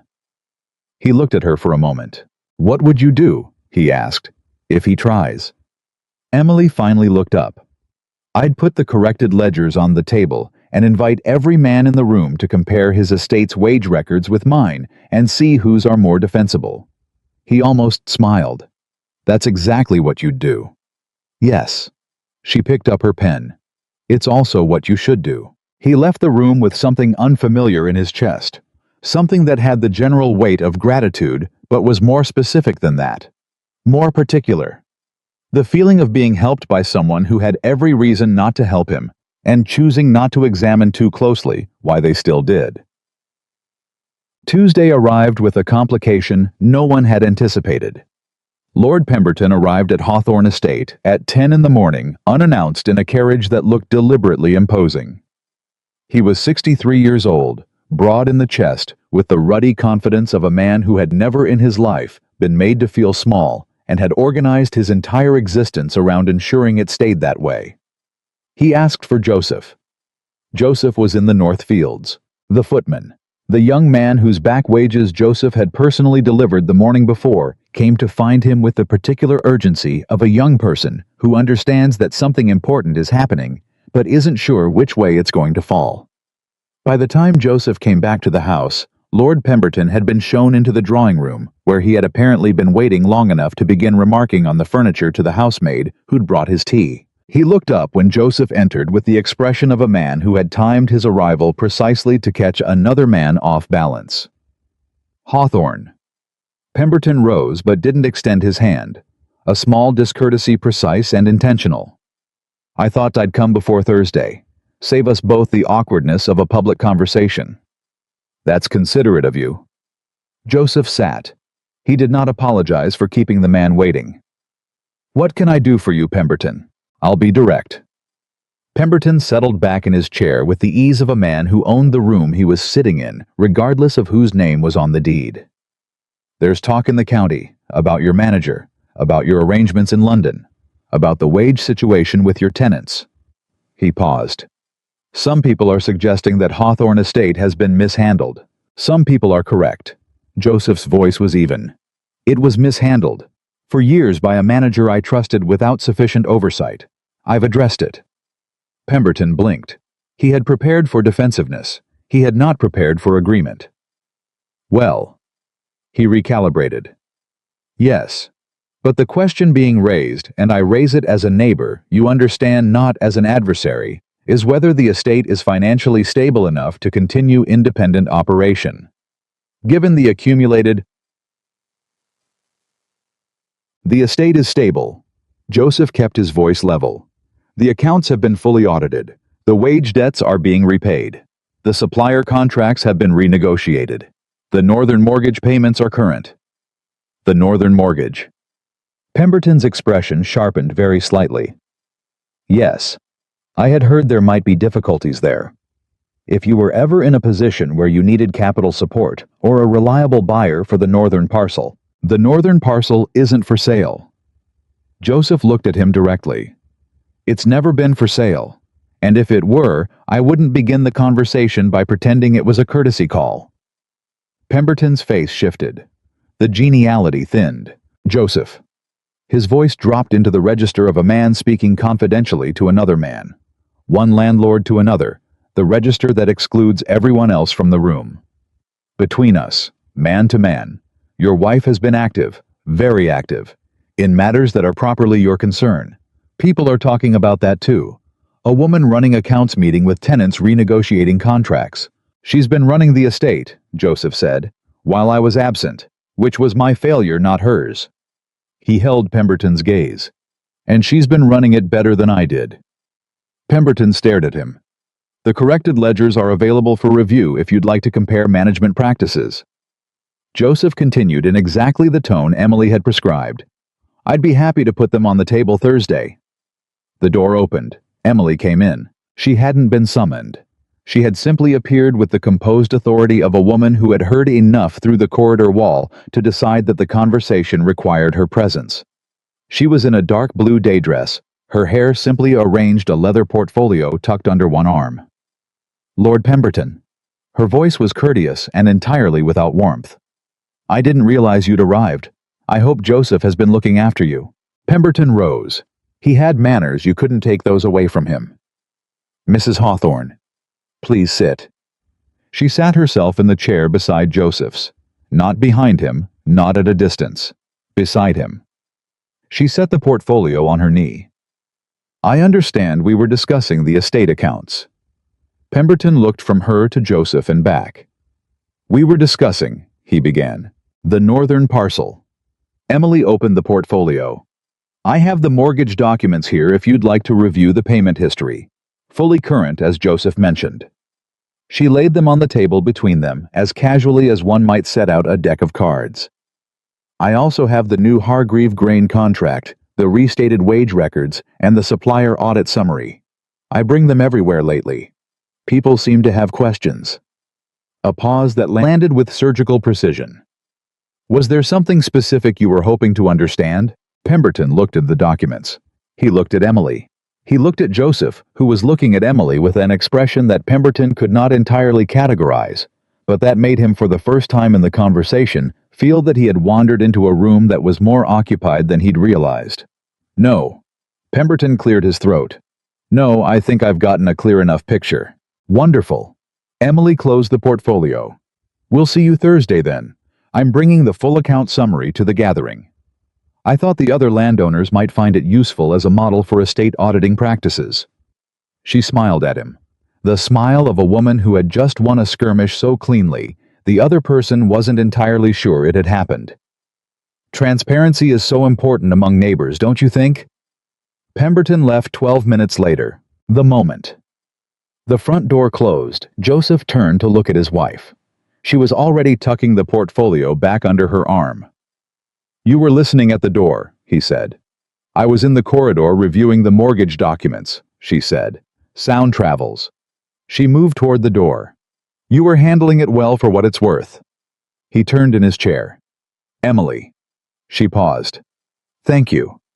She looked at him for a moment. Not long. Just enough. Don't thank me, she said. That was for the estate. She left. He sat in the drawing room for a moment, looking at the space she'd occupied. Then he stood and went back to work. Thursday arrived with the particular cold clarity of a late October morning, and they rode to Alderton Hall together in the Hawthorne carriage, with Margaret Ellison seated across from them, because Margaret had invited herself with the efficiency of a woman who understood that her presence at this particular event was non-negotiable. The ride was mostly quiet. Margaret read a letter. Emily reviewed notes in a small book. Joseph looked at the road and thought about what Agnes had said, a man who's ashamed versus a man who's doing something about it, and tried to locate which one he currently was. He thought the answer was somewhere between. He hoped by the end of the day to have moved further toward the second. Alderton Hall was large and cold and full of people who had all had 3 days to discuss the same thing and were exercising varying degrees of subtlety about it. The county landowners. 14 families, represented mostly by their male heads with several wives in attendance, arranged themselves in the great hall with the practiced social geometry of people who understood that where you stood in a room communicated almost as much as what you said in it. Joseph felt the shift the moment they walked in. The particular quality of attention that descends on a room when the person everyone has been talking about finally arrives in the flesh. Conversations didn't stop. They modulated, became slightly more careful. Eyes moved and quickly moved away. He had expected that. He had not expected Lord Alderton to cross the room to greet them within 30 seconds of their arrival, hand-extended expression genuinely warm. Hawthorne. Alderton shook his hand firmly. Mrs. Hawthorne. He turned to Emily and bowed with the particular sincerity of a man who meant it. I understand you've been doing remarkable work. Emily inclined her head. The work needed doing. Indeed it did. Alderton looked between them with the satisfied expression of a man who had formed an opinion and found it confirmed. Come, I want to introduce you to Harrington. He's been having difficulties with his accounts manager, and I think your approach might interest him enormously. He walked them into the room, not around its edges, but directly through its center, which was either a gift or a gamble, and turned out to be both. 3 conversations happened in the next hour that mattered. The first was with Lord Harrington, a quiet man in his 50s, whose accounts difficulties were emerged eerily similar to what Hawthorne had experienced. Systematic small misappropriations, compounding over years. Invisible in any single ledger page, but devastating in aggregate. Emily sat with him for 20 minutes and walked him through the audit methodology she and Margaret had developed while his wife took notes, and Harrington himself alternated between relief and mortification. By the end of it, he had asked Emily to recommend a solicitor. She recommended Ashworth. The second was with Sir Philip Crane, a landowner from the Southern District, who approached Joseph directly with the targeted confidence of a man carrying news he couldn't wait to share. Heard about your London situation, Crane said in the man-to-man register that Pemberton had also attempted. Sorry business. Clara Whitmore, her father's reputation, you know. People have been saying for years that William Whitmore plays a longer game than he lets on. He lowered his voice. You weren't the first is the thing. There was a situation in Derbyshire 3 years ago. Different family, similar approach. Didn't end well for them. Joseph looked at him carefully. What happened in Derbyshire? Estate went to mortgage. The Whitmore family bought the debt. Crane looked at him steadily. You were lucky, Hawthorne. Or rather, his eyes moved briefly across the room to where Emily was seated with Harrington. Your wife was lucky, or whatever the right word is for when someone is very good at their work. Capable, Joseph said. The right word is capable. Crane raised his glass very slightly. Quite right, capable. The third conversation was the one Joseph had been preparing for. Pemberton caught him near the fire at the far end of the hall, in the deliberate way of a man who had positioned himself there and waited. He was with 2 other landowners, Moss and Farwell, both of whom had neighboring properties, and shared Pemberton's general view that the county would run better if fewer people in it were allowed to make decisions that affected them. Hawthorne. Pemberton's voice was social now, the confrontational edge smoothed over. We were discussing the tenant situation, the wage restorations. Good subject. Joseph stopped. He did not move away from the fire. He held his ground in the physical sense because he had learned somewhere in the last week that physical positioning mattered more than he had ever credited. What about them? It sets a precedent, Mosse said. He was thin-faced and precise, the kind of man who said sets a precedent as though it were a self-evident problem. If landowners begin restoring wages on the basis of historical contract discrepancies, then estates that have been paying their people honestly have nothing to worry about. Joseph kept his voice pleasant. And estates that haven't should be concerned. Yes, that seems like the right state of affairs. Farwell cleared his throat. It's more complicated than... It isn't actually. Joseph turned to look at him directly. A contract is a contract. A wage promised is a wage owed. The complication only arises if you've been telling yourself that complicated bookkeeping makes a debt not a debt. He paused. I told myself that for 8 years by proxy. I'm done telling myself that. The fire crackled. Pemberton looked at him with the expression of a man recalculating. You've changed your tune, Hawthorne, Pemberton said finally. Yes. Joseph looked at him. I was wrong. About a great many things. I find that admitting it is faster than defending it. Across the room, Emily glanced from her conversation with Harrington. Their eyes met for a fraction of a second. She looked back at Harrington. That fraction of a second was enough. He turned back to Pemberton, and the conversation moved on, and for the rest of the gathering, the particular quality of attention in the room shifted again. Not the careful modulation of people watching a scandal, but something more complicated. The reassessment. The slow reconfiguration of social standing that happens when a story people thought they understood turns out to have a different shape than they assumed. They left Alderton Hall at 4. Margaret, with the social intuition of a woman who understood when 3 was a crowd, announced that she had letters to write and retreated to the forward-facing seat of the carriage, where she proceeded to read with great apparent absorption for the entirety of the ride home. Joseph and Emily sat across from each other in the dimming afternoon light. They were quiet for a long time. Harrington, Emily said eventually. He's going to need significant help. His situation is more advanced than ours was. Ours. The word was out before Joseph could examine it. He felt immediately uncertain about having said it. Emily didn't react to the word. She looked at the passing road. The Whitmore connection, what Crane told you about Derbyshire. Did he have names? He did. I'll write to the Derbyshire family this week, if they're willing to formalize their account of what happened. Ashworth thinks it strengthens the position against the Whitmore family significantly. Not criminally, William Whitmore is careful, but enough to make further ventures into county estates less appealing. Emily was quiet for a moment. Clara, she said, not accusatory, simply naming the thing. I don't know how much she knew, Joseph said. I may never know, but it doesn't change what I did. Whatever her family arranged, I was still a man who wanted to be arranged, who made it easy. He looked out the window. I keep coming back to that. Don't, Emily said. He turned to look at her. Don't spend the next year flagellating yourself over being manipulated, she said. Her voice was direct and unsentimental, the voice she used for ledger figures and contract terms. It doesn't serve anyone. Learn from it and move forward. The tenants don't need your guilt. They need their wages and a landlord who pays attention. She looked at him steadily. That's all anyone on that estate needs. Your attention consistently given over time. That's it. He looked at her. You're remarkably practical, he said. I've had to be. I know. He paused. I'm sorry for that too. She looked at the road. Margaret turned a page. The carriage moved through the fading afternoon.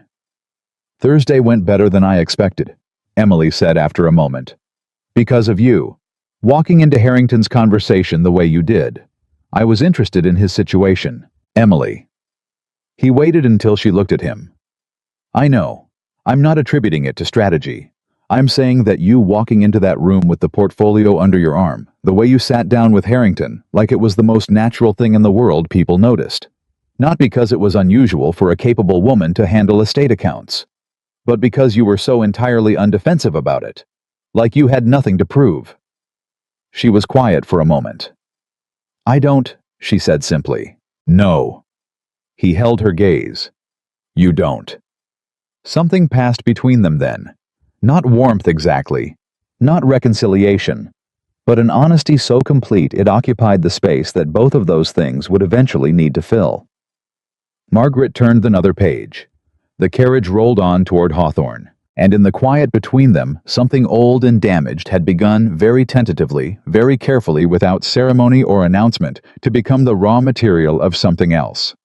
Something that didn't have a name yet. Something that would take months to determine the shape of.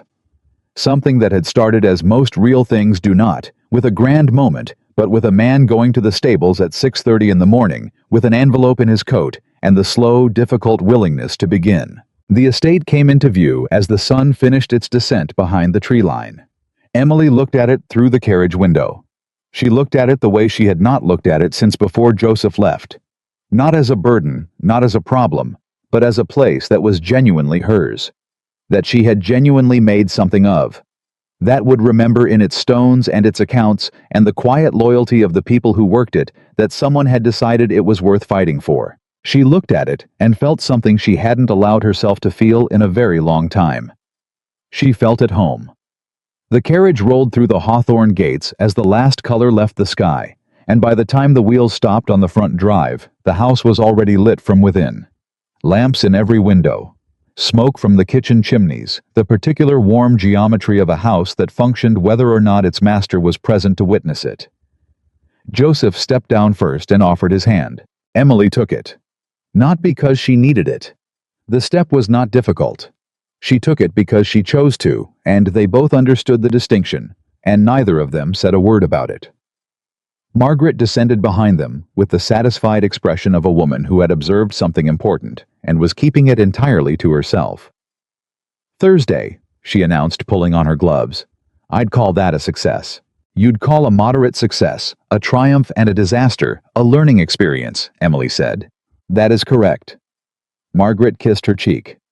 "Good night, Emily. Good night, Joseph." She looked at him for a moment with the evaluating precision she usually reserved for estate ledgers. "Better," she said simply, and climbed back into her own waiting carriage. They stood on the drive as Margaret's carriage departed. The night was very still around them. Joseph became aware in that stillness that he and Emily were standing closer than they had stood since before he left for London, close enough that he could hear her exhale. She stepped toward the house first. He followed. November came in cold and steady, and Joseph Hawthorne discovered that rebuilding something you had broken was nothing like building something from scratch. Building from scratch had a certain romance to it. The clean beginning, the unmarked page, the luxury of making your first impression instead of correcting your last one. Rebuilding was slower and more honest. It happened in increments so small they were almost invisible. A conversation in the corridor that didn't end in withdrawal. A question asked and answered without the old layered silence underneath it. A shared meal where the quiet between them was no longer the quiet of two people avoiding something, but simply the quiet of two people occupying the same space. I went to the Sunday meeting in November, as Emily had required. He sat in the back of the church hall on a wooden chair that was marginally too small for him, and he listened for 2 hours while Agnes moderated a discussion about the kitchen garden expansion, and Bram Hollis raised a concern about the drainage on the Northfield boundary, and Dorothy Marsh proposed that the church hall be made available for a winter school for the estate children on Wednesday afternoons. He said nothing. He had promised Emily he would say nothing unless asked. He was not asked. But on the ride back to the estate, sitting beside Emily in the smaller gig she used for local travel, he turned and said, "Dorothy Marsh's school idea, the Wednesday afternoons. How would she fund it?" Emily kept her eyes on the road. She'd been hoping the estate would contribute. She hasn't asked formally. She shouldn't have to ask formally. He thought for a moment. Agnes could provide the midday meal. It's not a large expense. The hall is already available. A pause. "I can put it to Dorothy at the next meeting," Emily said carefully. "Or I could speak with her directly, if that wouldn't undermine your process." Emily glanced at him. "It wouldn't undermine it. It would be unusual. She's not accustomed to you approaching her directly." "I know." He looked at the road. "I'm trying to become someone she could be accustomed to." Emily was quiet for a moment. "I'll introduce you properly," she said at last. "At the December meeting.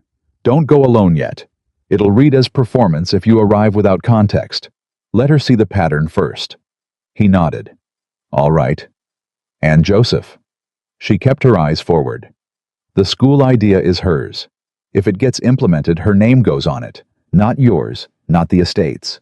Of course." She glanced at him again. Whatever she was checking for, she appeared to find it. They rode the rest of the way in the quiet that had slowly over the course of November begun to feel like something other than distance. The letter from William Whitmore arrived on the 14th of November, 3 days before the wage restoration was completed. It was addressed to Joseph. It arrived in the Morning Post with the careful handwriting of a man who had spent 50 years communicating primarily through lawyers and proxies. It was 2 pages long and composed in the language of civility, perfectly polite, precisely structured, and absolutely threatening in every implication. Whitmore expressed his hope that any misunderstanding between their families might be resolved privately. He referenced Edmund Vale's departure from Hawthorne, with the careful concern of a man establishing deniability. He had of course never had any formal arrangement with Mr. Vale, who had been known to him only as a respectable estate manager, and any implication otherwise was, he was certain, the result of confusion rather than malice. He noted that his daughter Clara, whom he described as having enjoyed a sincere and personal friendship with Mr. Hawthorne, was presently in excellent health and spirits, and would of course refrain from discussing private matters of a sensitive nature with anyone of her acquaintance. He hoped Mr. Hawthorne understood the value of mutual discretion. He hoped. He expected. The letter, for all its courteous language, was a negotiation, a suggestion that what Joseph knew could remain private, and in exchange the Whitmore family would remove themselves from the situation quietly. Joseph read it twice. Then he walked downstairs and put it on Emily's desk without a word. She read it once, turned the page, read the second page, set it down. "He's frightened," she said. "He should be. What do you want to do?" Joseph pulled the chair across from her desk and sat in it. The angled chair, the colleague's chair, the one he had been sitting in for weeks now, as naturally as if it had always been his. Ashworth has the promissory note, the correspondence between Edmund and Thomas Whitmore. The timeline of Clara's introduction to our county circles, and how it maps to Edmund's first letter to William. He looked at Emily. "If Ashworth forwards a formal response outlining what we have, and indicating that it has been placed in the hands of the solicitor for the Derbyshire family as well, Whitmore won't move against us. He can't." Emily looked at the letter on her desk. Something moved across her face that was not anger exactly, but was adjacent to it. The particular cold clarity of a woman who had spent months absorbing the full shape of what had been done to her life, and was now looking at its architect's attempt to avoid accountability. "Write to Ashworth today," she said. "Tell him to respond formally. No threats, no demands. Simply a precise accounting of what we have stated plainly, with the note that copies exist in multiple hands." She paused. "And tell him to send it by courier, not post. I want it in Whitmore's hands before the week is out." "Done." Joseph rose. "Joseph." He turned. She was still looking at the letter. "After this is resolved, after Ashworth closes it, I don't want to discuss the Whitmore family again. I don't want them in our conversations or in this house or in my thinking. Once it's finished, it's finished." "Agreed." She picked up her pen. He left the room. He wrote to Ashworth within the hour, and by Thursday of that week, William Whitmore had his answer. They never heard from him again. The December Sunday meeting was the one where Joseph was formally introduced to Dorothy Marsh. Emily did it simply standing beside him at the front of the hall before the meeting began. "I believe you know my husband. He wanted to speak with you about the Wednesday school."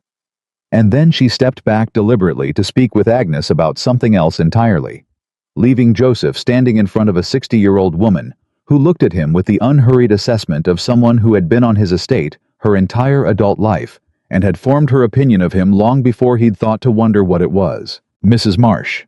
He turned his hat in his hands. He had deliberately brought no proposal documents, no estate papers, nothing that would make the conversation official before she'd decided she wanted it to be. "I heard you're at the November meeting. The school." Dorothy looked at his hat, at his hands, back at his face. "You were in the back." "I was." "Didn't say a word." "Mrs. Hawthorne told me to listen." Something shifted in Dorothy's face. Not warmth yet, but interest. The particular interest of a woman who has heard something she did not expect to hear. "The school," she said carefully, "would need Wednesday afternoons, fuel for the hall, a midday meal for the children who come from the far properties. They can't make the walk twice in one day." "Agnes has offered to manage the midday meal," Joseph said. "The fuel is the estate's responsibility. The hall is available." He paused. "I understand this is your project. I'm not looking to put the estate's name on it. I'm looking to remove the obstacles that would stop it from happening." Dorothy was quiet for a long moment. "My grandson," she said finally. "He's 7. He can't read."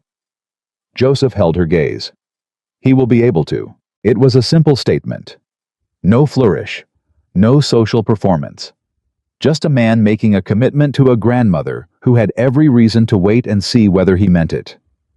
Dorothy looked at him for a long moment. "All right, Mr. Hawthorne," she said. "We'll try it." She moved past him toward her usual seat. As she passed, she said without looking at him, "Your wife told me to give you a chance. I told her I'd give you one chance." A pause. "Don't waste it." He stood for a moment holding his hat.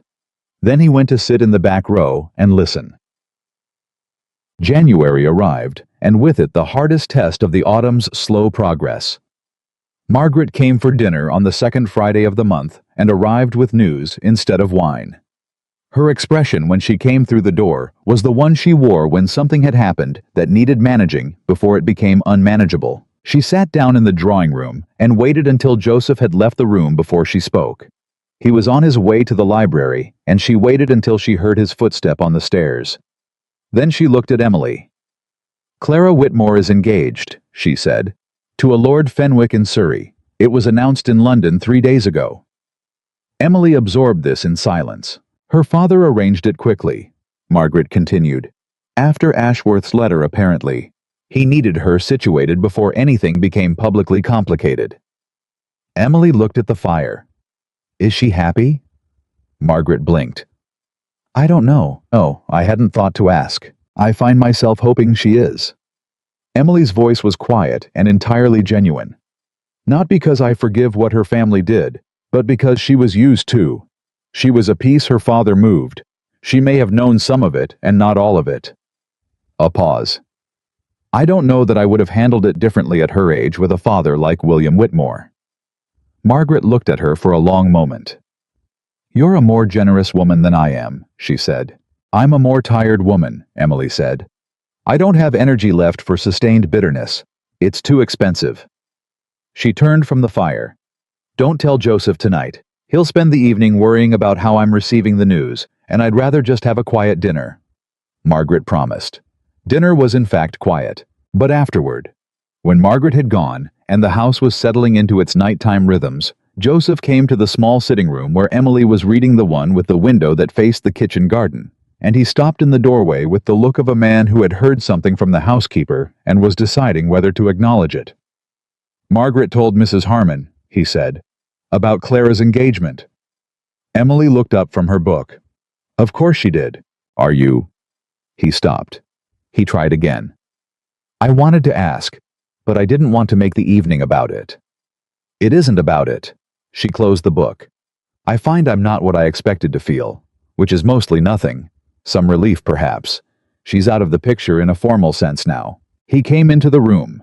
He sat in the chair across from her, not the desk chair this time, but the armchair by the fire, the one that faced her chair, the way two chairs face each other when the people in them intend to talk rather than work.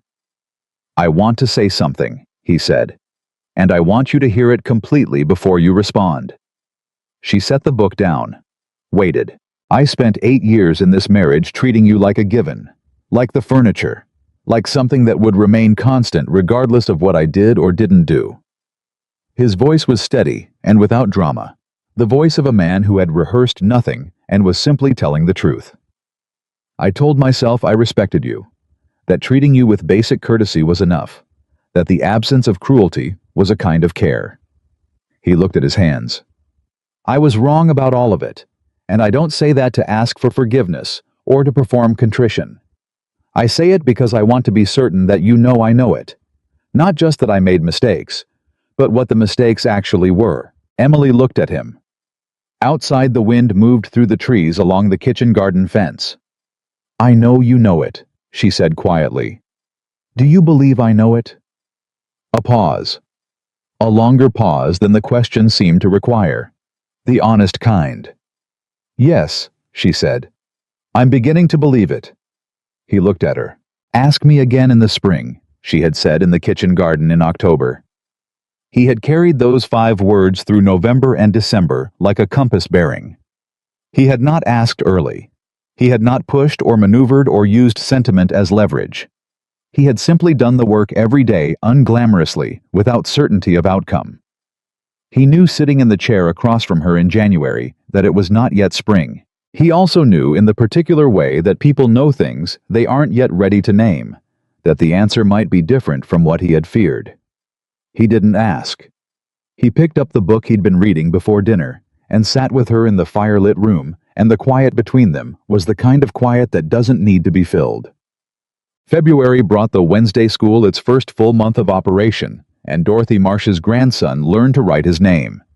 He wrote it on a small piece of paper and brought it to Dorothy at the Sunday meeting, and Dorothy held it in both hands for a moment before she put it carefully in her coat pocket.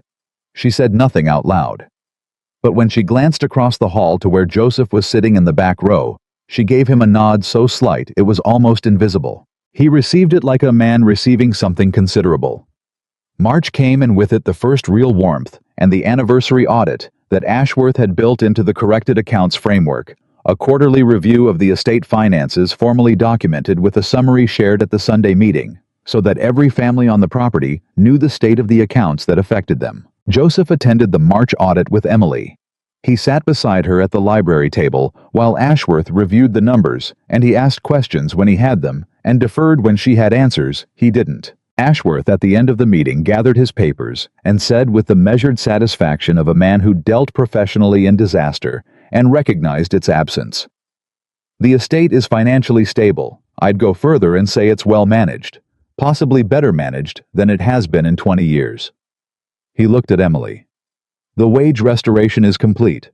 The new supplier contracts are performing. The mortgage payments are current." He paused. "Whatever you've done here, Mrs. Hawthorne, I'd recommend continuing it." Emily accepted that with the composed grace of a woman who was accustomed to doing things correctly and no longer needed external validation to know it. After Ashworth left, the library was quiet. Joseph stood at the window. Emily organized the audit papers. The house moved around them in its steady, competent rhythm. "It's March," he said. Emily stilled her hands on the papers. She knew exactly what he meant. She didn't turn around immediately. She stood for a moment with the papers in front of her, and he stood at the window, and the space between them had the particular quality of a breath held by two people at the same time. Then she turned. She looked at him across the library, at the man who had come back in October, expecting to find a woman he could manage, who had found instead a woman who had already outgrown the version of herself that he had left behind. She looked at the man who had gone to the stables at 6:30 in the morning with an envelope and no promise of return on the investment. Who had sat in the back of the church hall for 3 months without speaking unless asked. Who had stood in front of Dorothy Marsh and turned his hat in his hands and made a commitment that he kept. Who had spent winter becoming someone she hadn't known he could be, and had done it without asking her to witness it or reward it. She looked at him. He looked back. "Ask me," she said. He crossed the room, not quickly, deliberately. He stopped in front of her, and he looked at her with no performance in his face at all. Only the honest, unguarded expression of a man who understood that what happened next was not in his control, and had made peace with that. "Is there anything left to build?" he asked. "Between us. Not what we had, I know that's gone. Something true. Something that starts from who you actually are and who I'm trying to become." He paused. "Is there anything left?" Emily looked at him for a long moment. She thought about October, the carriage arriving, the silence in the drive, the way she had stood at the top of that staircase and felt for a fraction of a second, before composure reasserted itself, the old wound open. She thought about Agnes's kitchen table and Margaret's wine and Ruth Hollis's tin box under the bed and Dorothy's grandson writing his name on a small piece of paper. She thought about what it had cost her to keep this estate alive.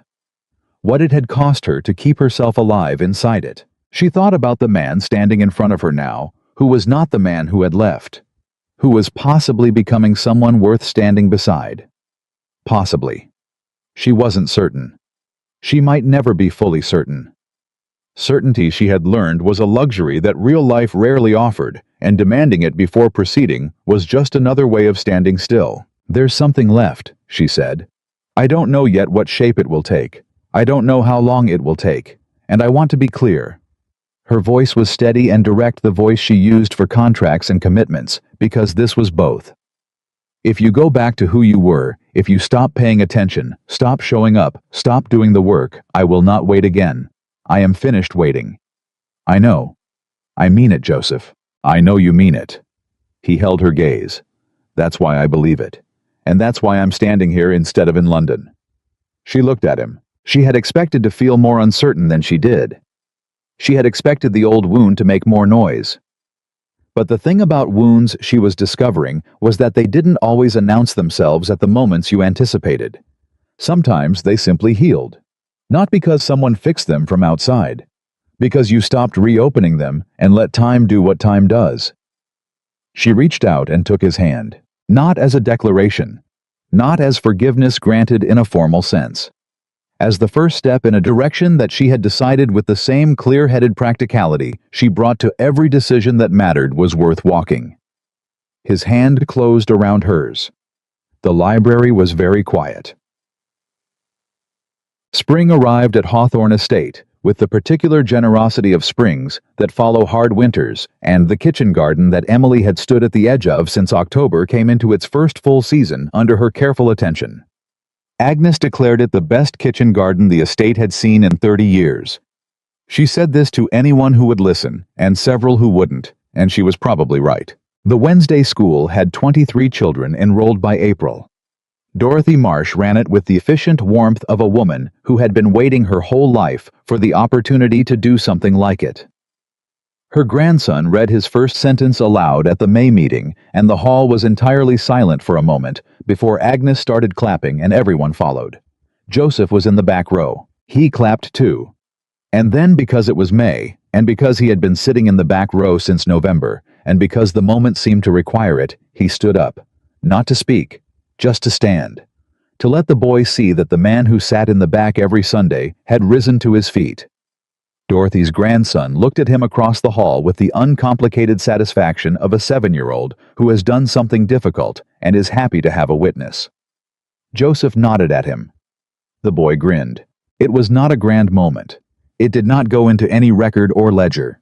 But Agnes saw it, and Margaret saw it, because she had started attending the Sunday meetings in March and was apparently never going to stop, and Emily saw it from where she sat 3 rows ahead. She didn't turn around. She didn't need to. She had felt the shift in the room when he stood. She felt it, and she let herself feel it, and she did not qualify the feeling or make it smaller than it was. Bram Hollis said it first. The way plain men often say the important things without ceremony in the middle of something else. He was in the estate office in June, going over the summer harvest projections with Joseph and Emily together, because by June, that was simply how things were done at Hawthorne. Both of them at the desk working through the same numbers. Hollis had stopped finding it remarkable 3 months ago. They were finishing the last page when Hollis leaned back in his chair and looked at them for a moment with the considering expression of a man who has decided to say something. "My wife wants me to tell you," he said, "that this estate is different. She said it's the first time in 30 years she's felt easy about things." Emily looked at him. Easy. Like things aren't going to fall apart without warning. Hollis turned his hat in his hands. Like someone's actually minding the place. He glanced at Joseph. "Both of you. Together." A pause. "She wanted you to know she notices." Joseph looked at Emily. Emily looked at the projection report. "Tell Mrs. Hollis we appreciate it," she said. Her voice was even, but her hand resting on the desk beside the report had a slight tension in it. That wasn't tension, but its opposite, the particular stillness of someone absorbing something good. After Hollis left, the office was quiet. "Both of you," Joseph said. "Together." Emily kept looking at the report. "Don't let it go to your head." "I won't." A pause. "Emily." She looked up. "Thank you," he said, "for not deciding in October that the answer was already no, for giving me until spring. He stopped. The words were insufficient, and he knew it. For what you built here, all of it. Not because it saved the estate, but because it was you. It was entirely you, and you did it when no one was asking you to, and you did it right." She looked at him for a long moment. The truth was that she had done it for herself, and for the people who depended on Hawthorne, and because it was right exactly as she had told him from the beginning. She had not done it for him. But it had led here.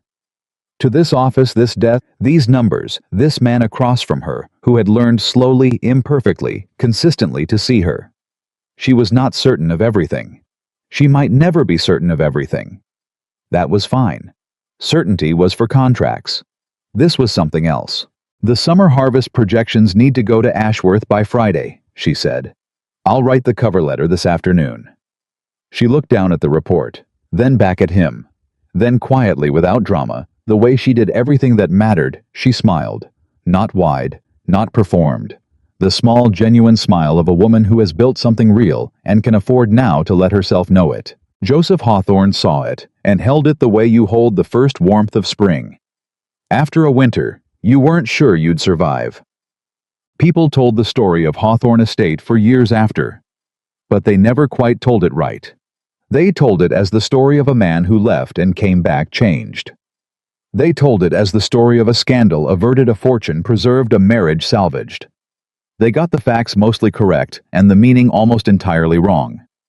Because the story of Hawthorne Estate was not about what Joseph Hawthorne came back to. It was about what Emily Winthrop Hawthorne built in his absence and refused to dismantle when he returned and continued building after he finally learned to help. It was about Agnes, who kept 40 years of papers in a box and knew exactly when to hand them over, about Ruth Hollis and her tin under the bed, about Dorothy Marsh standing in a cold church hall giving a boy the tools to write his own name, about Bram Hollis telling his wife he finally felt easy about things, about Margaret Ellison arriving every week with wine or news, or both, refusing to let Emily face any of it alone. It was about the wages paid to the penny, and the contracts renegotiated on honest terms, and the accounts opened and documented and shared.